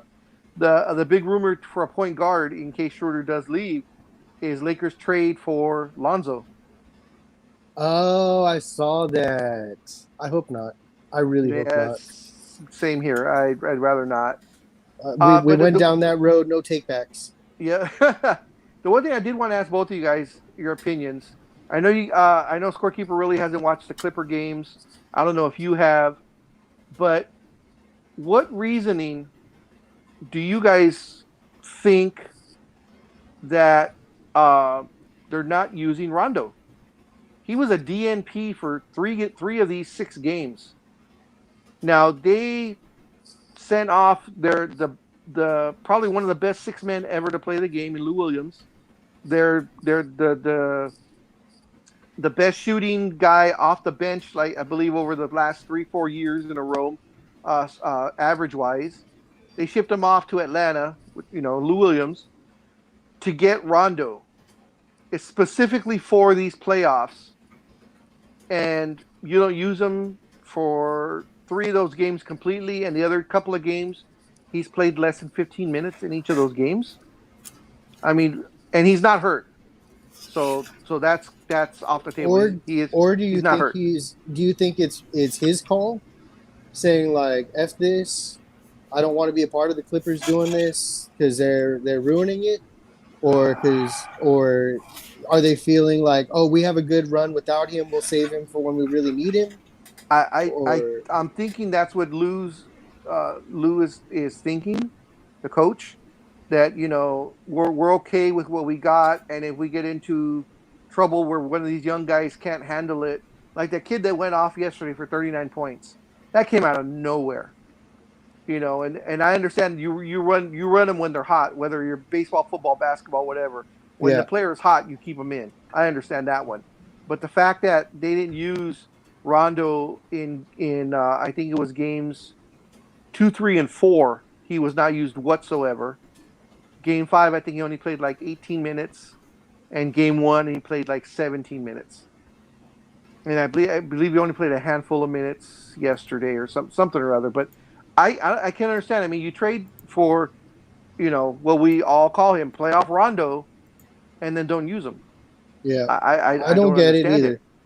It's Clippers, man. What do you can't Yeah, hope that's to true. understand their logic or anything Trust about me, them. trust me. I'm shocked that they made it. I thought they were going to fold Yeah. in game 5, and PG-13 actually proved himself. And yesterday, I thought the Jazz were going to blow them out in that first half the way they were playing, and then as hot as they were in the first half, that's how cold they were in the second half. Yeah. So maybe So, Vegas made a call. well, Maybe Vegas no, said, "Hey, yeah, I guess they would have because whoever played the Clippers made a bundle because the Jazz actually were favored by 2 in shit, yesterday's game. I would have lost. I would have lost everything." Yeah, I would have took the Jazz because I would have said 2 points. Oh yeah, hell yeah, they're going to cover that, no problem. Yeah, exactly. Playing at home, Exact. playing Yep. with the Mormons. Yep. That's exactly right. Like I would have lost the house on it, man. It just doesn't equate in my head how that worked, and especially with what's his face out. Yeah, Uh, Kawhi, and with he probably is going to be out for the first couple of games of the Western Conference Finals. Before you came on, as I was explaining to Scorekeeper and to Almighty, uh, the Clippers are being very secretive about his injury. All they are saying it is a right knee injury only. But if you watch the play, if you watch the slow motion, everybody's talking. All the former NBA players that are announcers and colormen and stuff, they're thinking it's an ACL injury of some sort, whether it's a tear or something, but they think it's an ACL because all he did, he was going downhill, and he got bumped a little bit by Ingles, which they called a foul on, but it was like a shoulder to chest type of a bump where he yeah, was and just his kind of knee knocked just off. buckled. Yeah, his knee just buckled, and he Uh, immediately lipped off. do you So think this is a strain and an excuse to get him some rest for the no, finals? no, I think he's hurt. He's All hurt right. Yeah, because that's what I was. because the desperateness, which is not the right word to be using, but being as desperate as they were for Game 5, where they had to have that Game 5, I don't think they would have arrested him for that, saying, "Oh well, we'll get it in Game 6." Yeah, Playoffs are too iffy, especially with their track record. yeah, Because I've been waiting for them to lose so I can throw their damn motto in their face, but they keep fucking pulling it out. yeah. Because I don't know if you've noticed or scorekeepers knows, but their motto for the playoffs is the playoffs our way. And I'm like, who thought of this? Whoever advertising guy thought of this, doesn't he know the history of them in the playoffs? Well, I don't think we're looking at a new title for them. I don't think they're No. going to win anything else. No, not the Clippers. Anybody but the Clippers. But How do you feel? How do you feel about the Bucks and the Bucks and the Nets tonight, Game 7? I didn't think it was going to go this long. I really didn't. I still think the Nets are going to pull this out.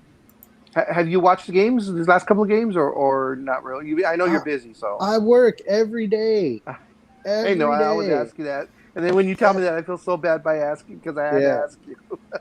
I work 6 days a week, 14 plus hours a day. Yeah. Well, Kyrie Irving's out, and his return is unknown. They about half the people are saying that he won't be back this year, period. Serge Ibaka, of course, is out because he's had back surgery, so he's out till next season, maybe even longer. James Harden, even though he's playing, I would rate him at about 50%, and that might be nice. He can't run at all. He is not doing anything inside. So you mean they're left with a fully healthy running and gunning Kevin Durant, and that's bad? Well, when you're trying to win a championship, yeah, because we've learned you can't win a championship with one guy. Unless you're LeBron and carrying the whole team in a magical season, from 3 years ago or whatever it was. I'm surprised LeBron can walk with all the teams he's carried on his back. But Harden, if you have a chance to watch the game, I don't know how he'll be tonight, but in the last 2 nights, like I was telling Scorekeeper Almighty, the first night back, he scored only 5 points and played, I think, 18 minutes. This last game, Game 6, he played 40 minutes, but he only scored, I think it was 15 or 17 points, and he only shot something like 40%, if that. And they were all pretty much outside shots. He did not go in whatsoever. I feel like he's going to, he's coming back. He's getting back into it. I think he's getting back into it. I think his shots are going to start to fall, and he's going to see them go through the net, and then he's going to feel a little bit better, and his shots are going to start falling more. And it's just one of those things. Like as somebody who takes a lot of outside shots, once you see those first couple go through, yeah, you're like, okay, I got this. But the thing, since it's his hamstring, he doesn't have the push. Like like that step back that he always does for the 3-pointer. Yeah, he's not doing that. He's running off a screen, not even running off of screens. He's walking off of screens, actually double screens, to get the open 3-pointer. So the speed is not there whatsoever. I think he's trying to, and I'll give it to him. He's toughing it out. He's not limping or anything, but they did show him that when they were going to lose in Game 6, when he sat down when they took him out of the game for the final time, and he started unwrapping his thigh. I didn't know they could put that much tape on a person's leg. All right, that's how much he came off. I gotta get running because kitchen's up. All right, man. I will talk to you guys later, man. Peace out. Sell out of everything. Will do. All right, man. Bye. Take care. You're on mute. You're on mute. There you go. Yes. And I want to thank everyone else that was joining us. I'm not going to repeat their names because you can read my lips, I suppose. I'm going to do a George Herbert Walker Bush, read my lips. And I want to thank everyone else that joined us in the chat room. And today, unlike others, this is not a new holiday. So enjoy your Juneteenth. It becomes official next Now, year. is that today or was it yesterday? Because they were announcing it It's on the today. news yesterday. It's today, right? Now, the reason why they were announcing it yesterday is because it's going to be today, and in some places, when it's on the weekend, specifically if it's on a Saturday, they move it to Friday. And if it's on a Sunday, they move it to Monday. Yeah. Now, the federales on a pure level celebrate it on the day. Everyone else celebrates it on that day. But, well, case in point, July 4th this year is on a Sunday. Well, everyone's going to be off on Monday, in addition to it happening on Sunday. And when you have, like I said, if you have a holiday on a Saturday, it always comes back to Friday. Is that going to happen with Veterans Day this year? No, it's going to happen next year, if I'm not mistaken. 2022 is not a leap year. See, the Olympics, no. How do you know when there's a leap year? When the Summer Olympics. Just remember that. And it's not always a leap year. Much to the shock of people, there's not always. But anyway, we're going to be on next week on Saturday. So check it out. It's going to be on the 26th of June. So pretty good stuff. Dream, thank you. Almighty, thank you. Big Dog, thank you. This is Sports Talk with the Guys. Scorekeeper, thank you. Quarterbacks on Saturday. And we shall see you guys on the other side. Peace! I'll leave you with this before you sign off. Bake a cake with rum and nobody bats an eye. Bake a cake with brownies and laxatives and everybody loses their shit. Oh, so elegantly true, Big Dog. There's nothing to... That's it.